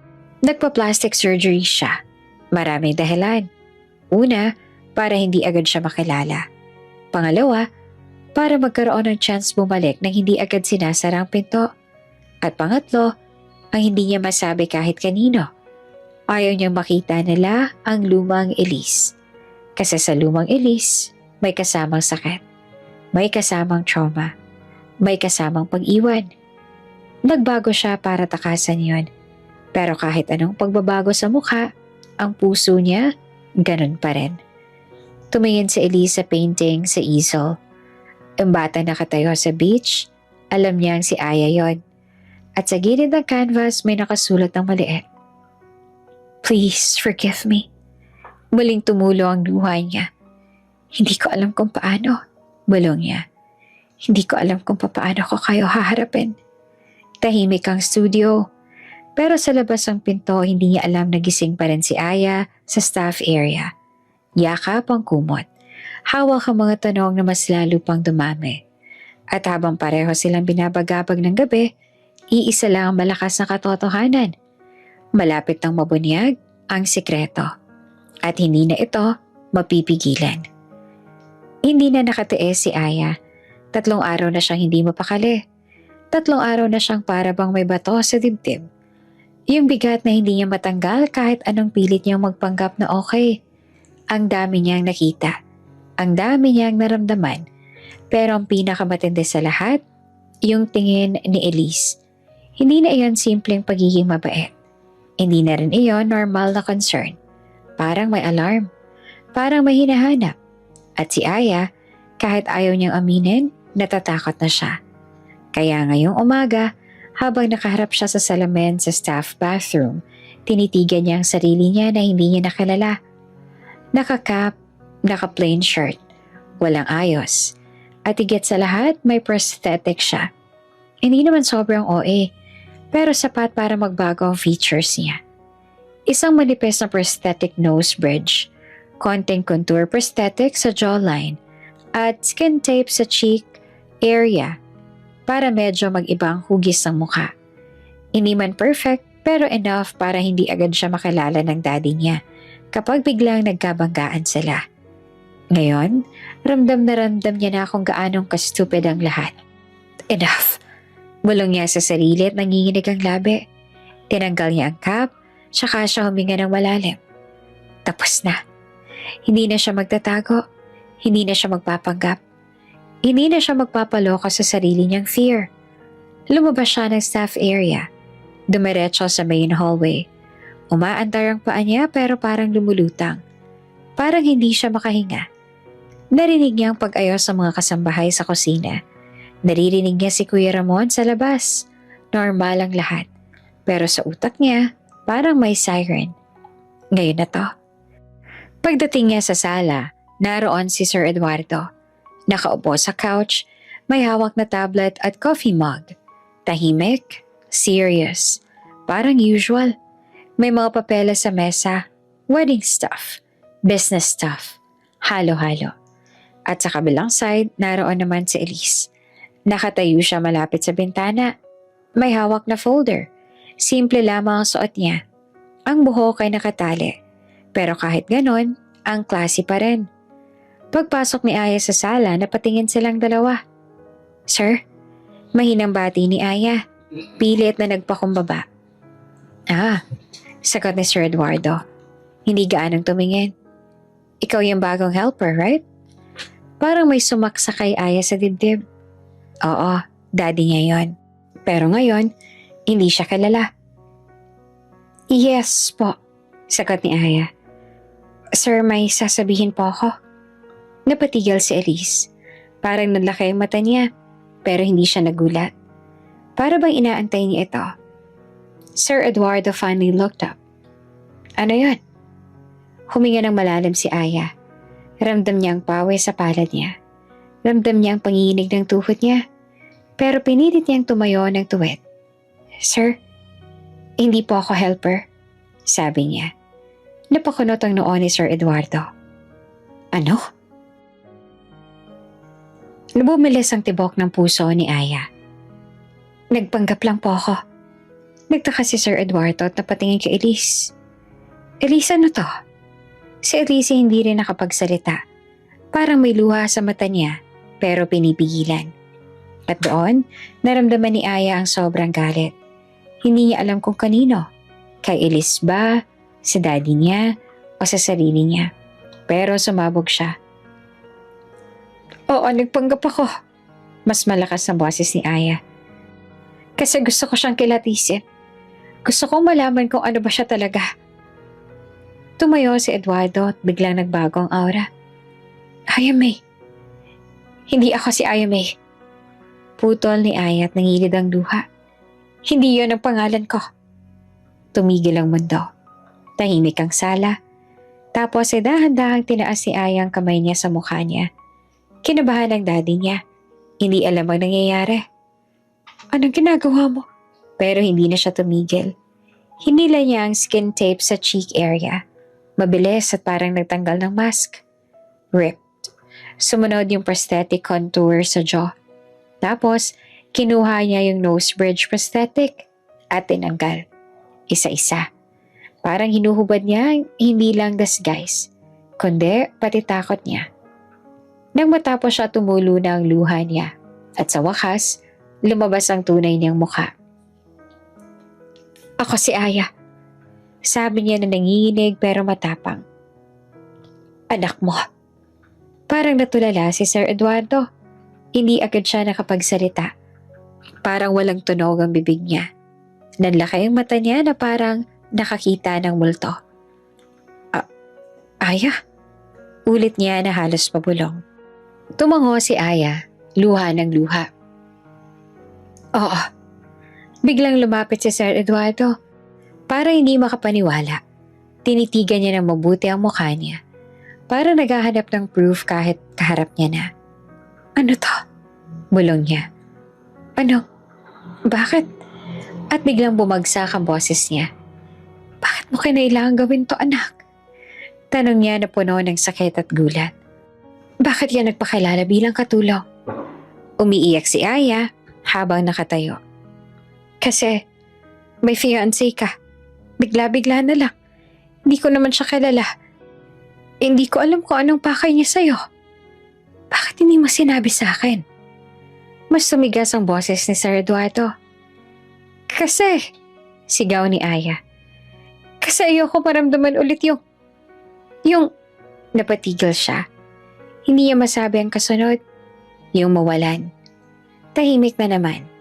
Tapos biglang isang hikbi ang narinig. Si Elise. Nakatayo pa rin siya sa may bintana. Nanginginig ang balikat. Hindi niya napigilan. Tumulo ang luha niya. Tapos sunod-sunod na. At doon mas lalong naguluhan si Aya. Kasi expected niya magagalit si Elise. Expected niya na masisindak. Expected niya magsasabing ang bastos mo. Pero hindi. Si Elise umiiyak na parang matagal nang pinipigilan. Parang nasasaktan.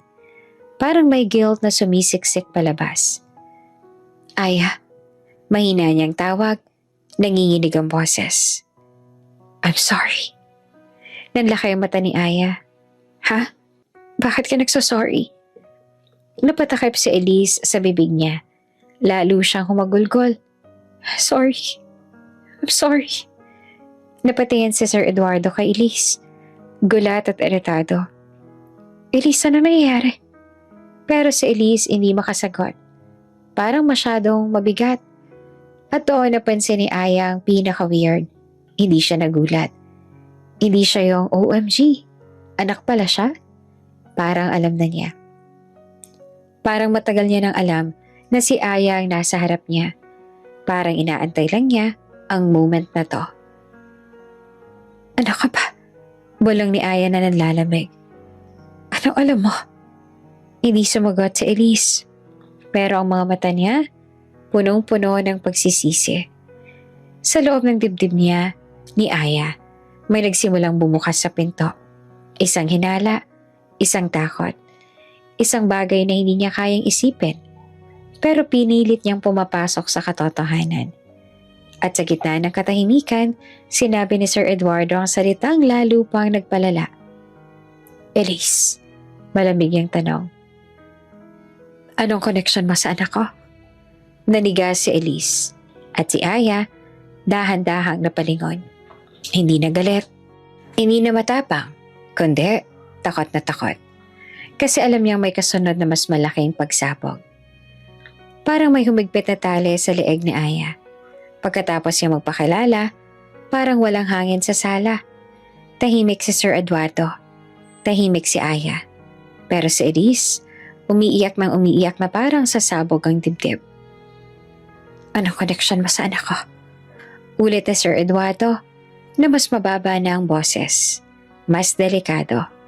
Hindi siya sumisigaw, pero mas nakakatakot kapag kaganon. Si Aya nakatayo sa gitna, parang naipit sa dalawang bagyo. Hindi niya alam kung sino ang dapat niyang tingnan. Ang daddy niya na punong-puno ng tanong O si Elise na parang may binubuhat na malaking kasalanan? Sir, nanginginig na sabi ni Elise. Pinunasan niya ang luha pero tuloy pa rin. Eduardo, please.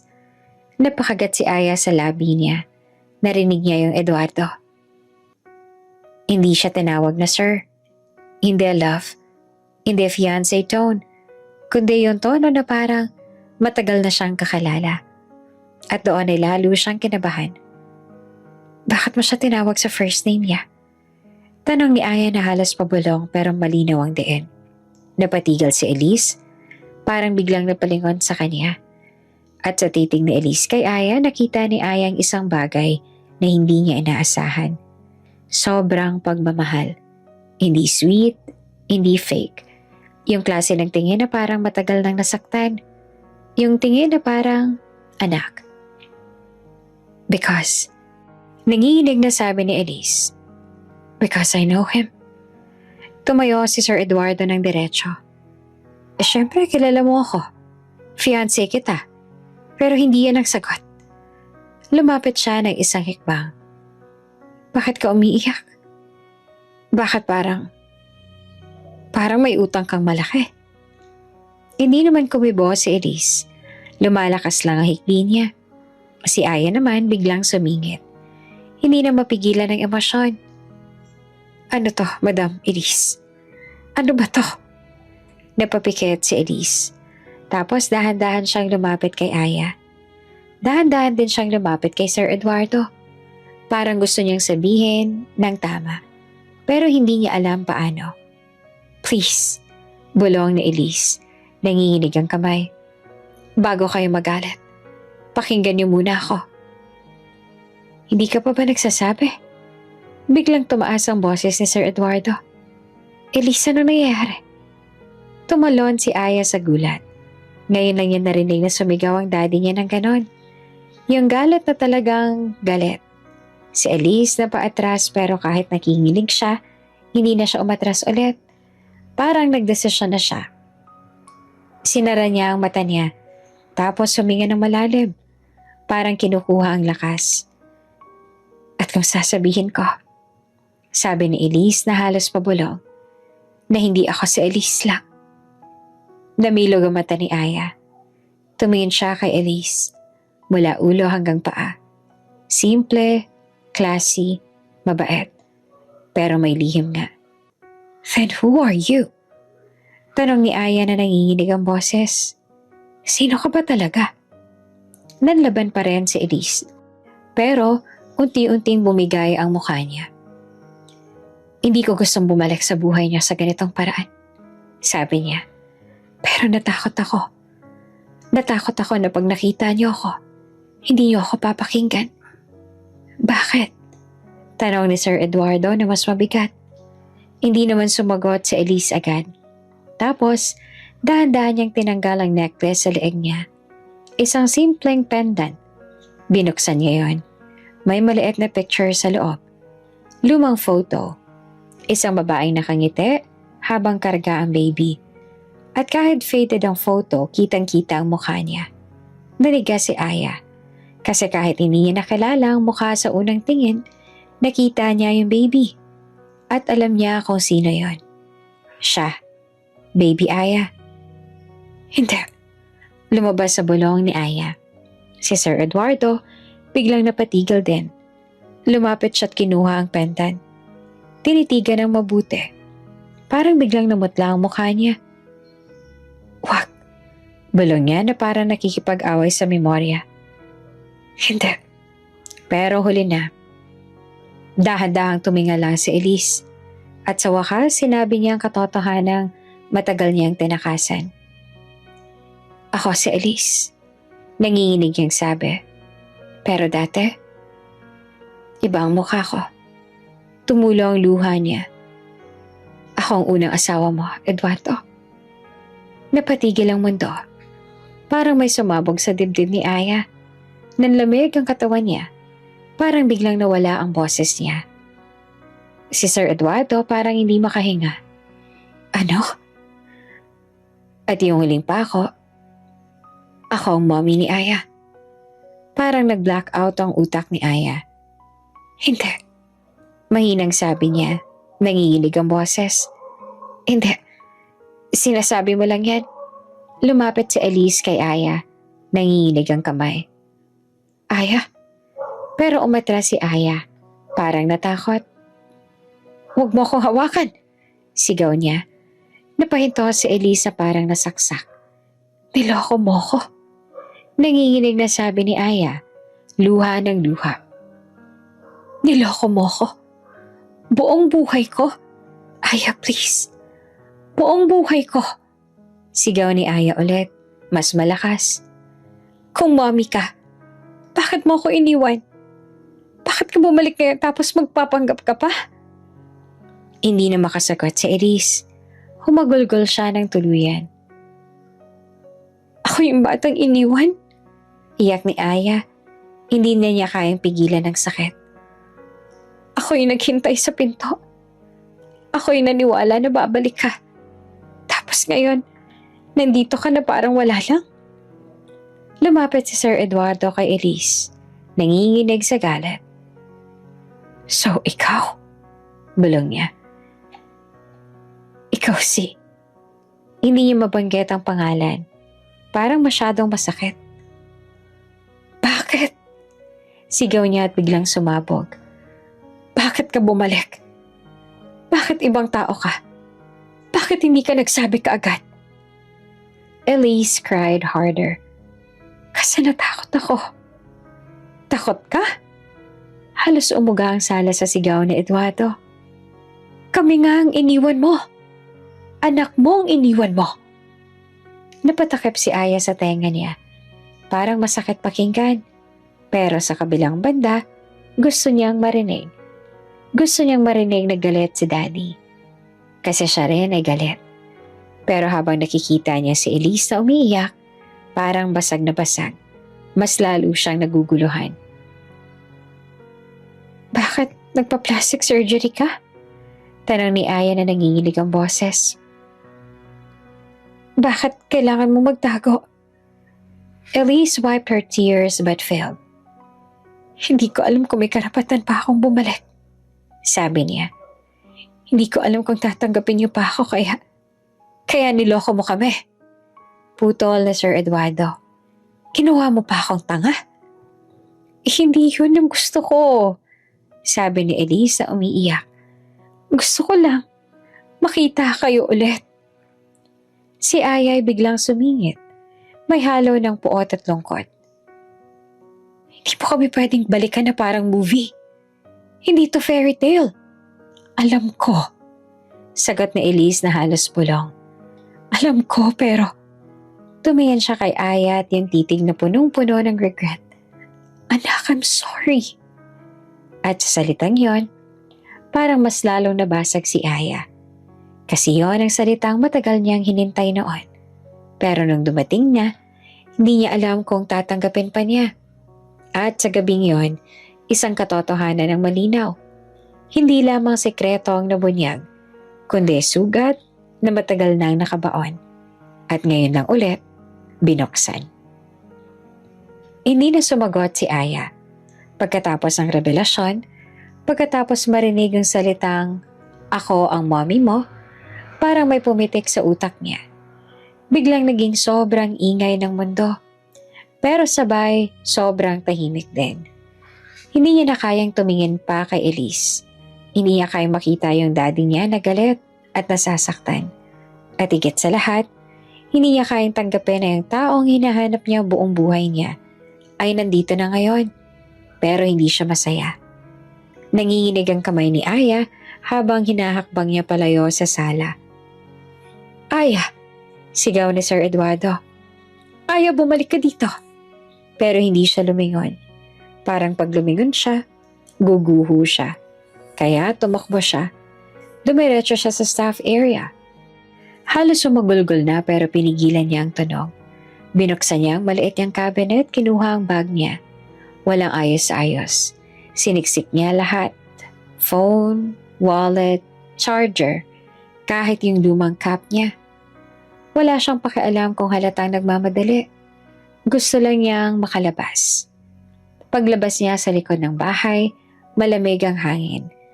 Pero hindi sapat para palamigin ang dibdib niyang parang nasusunog. Diretso siyang tumawid sa gate. Hindi niya pinansin ang guard na nagtataka. "Miss Aya?" Tawag nito. Pero tumuloy lang siya.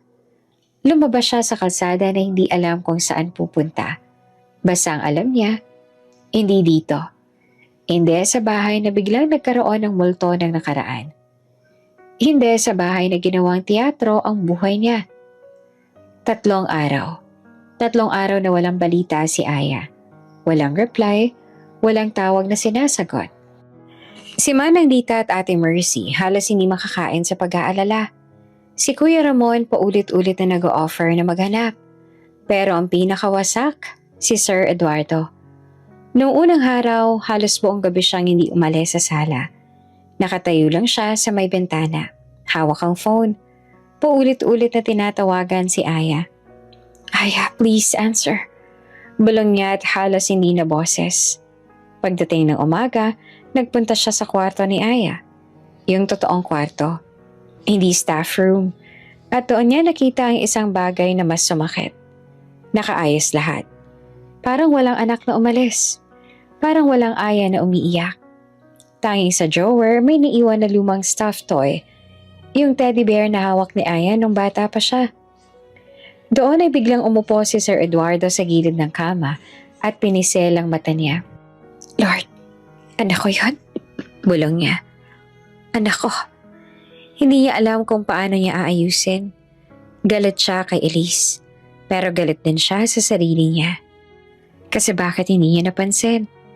Bakit hindi niya naprotektahan ang anak niya mula sa sakit na ito? Si Elise naman parang multo sa bahay. Pagkagising niya, hindi siya nagsasalita. Kumakain siya, pero halatang wala sa isip. At gabi-gabi naririnig ng mga kasambahay ang iyak niya sa studio. Gustong-gusto niyang habulin si Aya, pero natatakot siya. Kasi baka pag humabol siya, lalo lang lumayo si Aya. Lalo pang mapuot. Kaya ang ginagawa niya, tinitigan niya lang ang gate. Parang umaasang may babalik. Pero wala. Isang gabi, nadata niya si Sir Eduardo sa my garden. Nakaupo sa bench, nakayuko. Tahimik muna si Sir Eduardo bago siya nagsalita. "Heto ang gusto mo." Malamig niyang tanong. "Bumalik ka, tapos sisirain mo ulit ang buhay namin?" Napatitig si Elise sa kanya at umiiyak na agad. "Eduardo, huwag mo akong tawagin sa pangalan ko na parang hindi ka umalis." Putol ni Sir Eduardo. Nanginginig ang boses sa galit at sakit. "Hindi mo alam kung anong ginawa mo sa anak ko." "Alam ko," sagot na Elise na pabulong. "At araw-araw kong pinaparusahan ang sarili ko." Napatawa si Sir Eduardo pero walang saya. "Hindi yan sapat." Tumango si Elise. "I know." Nagulat si Sir Eduardo. Kasi hindi siya lumaban. Wala siyang excuse. Wala siyang intindihin mo ako. Para siyang ready masaktan. "Nasaan si Aya?" Tanong ni Elise na nanginginig. "May balita ba?" "Wala," sagot ni Sir Eduardo. "At kasalanan mo." Parang may humampas kay Elise. Napayuho siya. Parang nabugbog. "Sir," biglang lapit ni Manang Dita at kinakabahan. "Pasensya na po pero may nakita po akong reseta." Natigil si Sir Eduardo. "Anong reseta?" May hawak si Manang Dita na envelope na nahulog daw sa bag ni Elise ng isang araw. Inabot niya ito kay Sir Eduardo. Pagbukas si Sir Eduardo, nakita niyang pangalan. Elise Monroe. At sa baba, may mga words na nagpatigil sa kanya. Diagnosis, follow-up, treatment. Namula si Sir Eduardo. "Ano?" Mahina niyang tanong at dahan-dahang tiningnan si Elise. "Ano to?" Nanlaki ang mata ni Elise na parang natakot. "Saan niya nakuha yan?" "Anong sakit mo?" Tanong ni Sir Eduardo na mas matalim. Tahimik si Elise.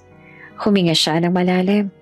At parang sa unang pagkakataon, tinanggal niya rin yung mask niya. Hindi sa mukha, kundi sa puso. "Malubha?" Sagot niya. Nanlaki ang mata ni Sir Eduardo. Gaano kalubha? Napatigil si Elise. Tumingin siya sa malayo. Parang gustong tumakas sa sagot. Hindi ko alam kung gaano pa kahaba. Bulong niya. Pero hindi na ganoong karami. Naniga si Sir Eduardo. Tahimik. Parang kahit nagalit siya, hindi niya kaya magsalita. At doon, umiyak na ulit si Elise. Kaya ako bumalik. Sabi niya na nanginginig. Kasi ayoko mamatay na hindi ko man lang nakita si Aya. Ayoko mawala na hindi ko man lang naramdaman ulit na may pamilya ako. Tumayo si Sir Eduardo nang bigla. Parang galit. Ganyan ka. Sabi niya na nanginginig ang boses. Lagi kang nagdedesisyong mag-isa. Umalis ka na mag-isa. Pumalik ka na mag-isa. Ngayon mamamatay ka. Mag-isa? Umiiyak sa Elise. Hawak ang dibdib niya. Hindi ko alam paano. Tapos ngayon, halos pabulong na si Sir Eduardo. Iniwan mo na naman siya. Sa sakit. Umiling si Elise. Hindi ko ginusto. Pero bago pa siya makatayo ng maayos, bigla siyang napahawak sa gilid ng bench. Nang hina, namutla. Parang nawalan ng kulay ang buong mukha niya. Elise? Kulat na tawag ni Sir Eduardo. Sinubukan niyang tumayo, pero bumigay ang tuhod niya. At sa harap nila, sa ilalim ng ilaw sa garden, tuluyang bumagsak si Elise. Sumigaw si Manang Dita. Tumakbo si Sir Eduardo papunta sa kanya. Hawak ang balikat nito. Elise! Sigaw niya. Elise, tingnan mo ako. Pero sa Elise halos wala ng malay. Ang tanging lumabas sa bibig niya ay isang pabulong na pangalan. Aya! At sa gabing yon, habang tumatawag ng ambulance si Kuya Ramon, iisang katotohanan ang bumagsak kay Sir Eduardo. Hindi lang pala pagbabalik ang dahilan ni Elise. Oras. Oras ang hinahabol niya. Ay kung hindi niya mahahanap si Aya agad, baka masyado nang huli ang lahat. Nasa maliit na kwarto si Aya sa isang budget motel sa kabilang dulo ng syudad. 3 araw na siyang nandun. 3 araw na siyang nagising na masakit ang mata, masakit ang ulo, at mas masakit ang puso. Sinubukan niyang i-off ang phone niya. Sinubukan niya magpanggap na wala siyang pakialam. Pero kahit anong pilit, hindi niya mapipilang tumingin sa screen. Maraming missed calls. Kay Daddy, mga text na hindi niya binubuksan. Hanggang sa pang-4 na umaga, may pumasok na message na iba ang dating. Galing kay Manang Dita. Aya anak, pasensya na. Nasa ospital si Madam Elise, bumagsak siya kagabi. Malubha daw ang sakit niya at hinahanap ka niya. Nanlambot si Aya. Parang biglang nawala ang hangin sa motel room. Nakatayo siya sa gitna, hawak ang phone. Nanginginig ang daliri. Ilang beses niyang binasa ulit at parang umaasang mali. Malubha, hinahanap ka. Biglang pumasok sa isip niya ang mukha ni Elise habang umiiyak. Ang boses niyang pabulong. Sorry anak. Pero sumunod agad yung galit. Bakit ngayon? Bakit ngayon pa siya manghihingi? Umupo si Aya sa kama, nanginginig. Pinisil niya ang mata niya. Tapos biglang naaalala niya yung gabing nilagnat siya. Yung pagpunas, yung lugaw, yung importante ka. Hindi fake yon, hindi scripted. At kahit ayaw niyang aminin, may parte sa kanya na gusto pa rin marinig ang totoo. Hindi yung truth na mommy ko siya, kundi yung dahilan, yung bakit. Huminga siya ng malalim. Tiningnan niya yung backpack niya sa gilid. Nakaimpake pa rin, parang ready umalis. Okay, bulong niya. Uuwi ako. Pagdating niya sa ospital, amoy disinfectant at lamig ang sumalubong sa kanya. Parang walang emosyon ang lugar, pero siya, punong-puno. Sa hallway nakita niya si Sir Eduardo. Nakaupo sa bench, gusot ang polo. Halatang ilang araw na ring hindi maayos ang tulog. Na makita siya ng daddy niya, tumayo agad ito. Aya, mahina niyang tawag. Hindi galit, hindi sigaw. Parang pagod na pagod lang. Napatigil si Aya sa harap niya. Biglang bumalik ang lahat. Ang galit, ang sakit, ang takot. Pero sa mata ng daddy niya, iba ang nakikita niya. Takot din. Anak, sabi ni Sir Eduardo, nanginginig ang boses. Salamat at bumalik ka. Hindi naman sumagot si Aya kaagad. Nasaan siya? Tanong niya at pilit na matatag. Tumango si Sir Eduardo. Parang nahihirapang magsalita. Nasa loob. ICU room pero stable na. For now. For now. Mas lalo siyang kinabahan. Naglakad sila papunta sa kwarto. Sa bawat hakbang, parang lumalakas ang tibok ng puso niya. Pagdating nila sa pinto, huminto si Sir Eduardo. Aya, sabi niya na mababa ang boses. Hindi ko alam kung mapapatawad mo siya. Hindi ko rin alam kung mapapatawad ko siya agad pero please, pakinggan mo muna. Nalunok si Aya. Dad, galit pa rin ako. Alam ko, sagot ni Sir Eduardo. Ako rin naman. Binuksan niya ang pinto. Tahimik sa loob. May mga machines na may beep-beep. Sa kama nakahiga si Elise. Maputla siya, payat, may IV. Hindi na siya yung klase na laging may ngiti. Ngayon, parang isang babaeng hinabol ng oras. Pagpasok ni Aya, napapikit siya. Ang daming gustong lumabas sa bibig niya. Sigaw, tanong, reklamo. Pero ang lumabas lang, Mommy, hindi niya alam kung bakit, ngunit kusang lumabas. Parang galing sa batang 4 na taong gulang. Dahan-dahang dumilat si Elise. Nang makita niya si Aya, biglang nag-iba ang mata niya. Parang lumiwanag kahit papaano. Aya, mahina niyang tawag. Halos walang boses. Lumapit si Aya. Nanginginig ang tuhod niya. Tumigil siya sa gilid ng kama. Hindi alam kung hahawakan ba niya ang kamay ni Elise o hindi. Si Elise ang unang gumalaw. Dahan-dahang inangat ang kamay niya. Nanginginig para abutin si Aya. Aya hesitated. Then hinawakan niya. Mainit ang kamay ni Elise pero mahina. At doon ay parang nabasag ang pader ni Aya. Tumulo ang luha niya. Bakit mo ko iniwan? Halos pabulong niyang tanong. Bakit? Napapikit si Elise. Tumulo ang luha sa gilid ng mata niya. Hindi ko kayo iniwan. Dahil hindi ko kayo mahal. Mahina niyang sabi. Putol-putol ang hininga. Iniwan ko kayo dahil hindi ko na kayang mabuhay noon. Nanginginig ang labi ni Aya. Pero bata ako, Mommy. Bata ako. I know. Sagot ni Elise. Humagulgol na kahit mahina ang katawan. Araw-araw ko yung dala. Araw-araw. Tumingin si Aya sa daddy niya. Nakatingin lang si Sir Eduardo sa kanila. Nangingilid din ang mata. Pero pinigilan niya. Si Elise huminga ng malalim. Parang hirap. May depression ako noon. Hindi ko alam paano humingi ng tulong. Akala ko kung aalis ako, magiging safe kayo. Akala ko mawawala yung dilim. Anong ginawa mo sa mukha mo? Tanong ni Aya na nanginginig. Natakot ako. Sagot ni Elise. Natakot ako na pag nakita niyo ako, isasara niyo agad ang pinto niyo. Ang gusto ko lang naman ay makalapit ng kaunti. Kahit kaunti. Kahit konting oras. Bakit hindi ka nagsabi agad? Tanong ni Sir Eduardo na mabigat ang boses. Tumingin si Elise sa kanya. Puno ng guilt. Kasi akala ko hindi mo ako patatawarin. At tama ka, mali ako. Pero mahal pa rin kita, Eduardo.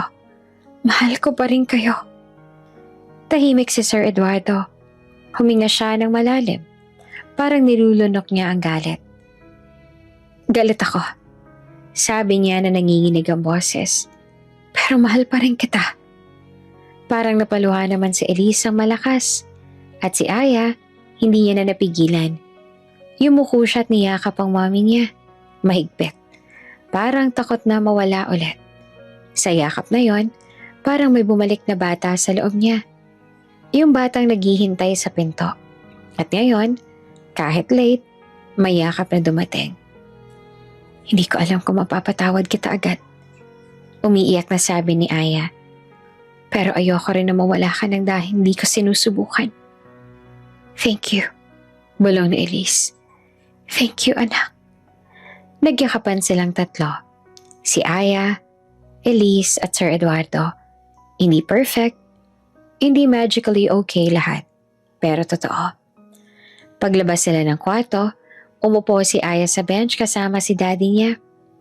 Dad, sabi ni Aya na mahina. Paano na tayo? Tumingin si Sir Eduardo sa malayo. One day at a time. Tumango si Aya. One day at a time.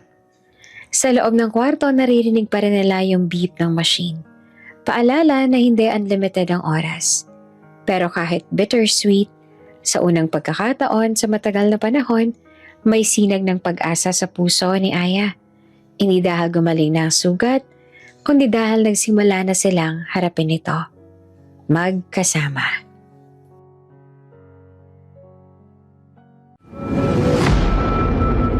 Kung bago ka pa lang sa channel na ito, Ate Jane TV, huwag kalimutang pindutin ang notification bell and subscribe button.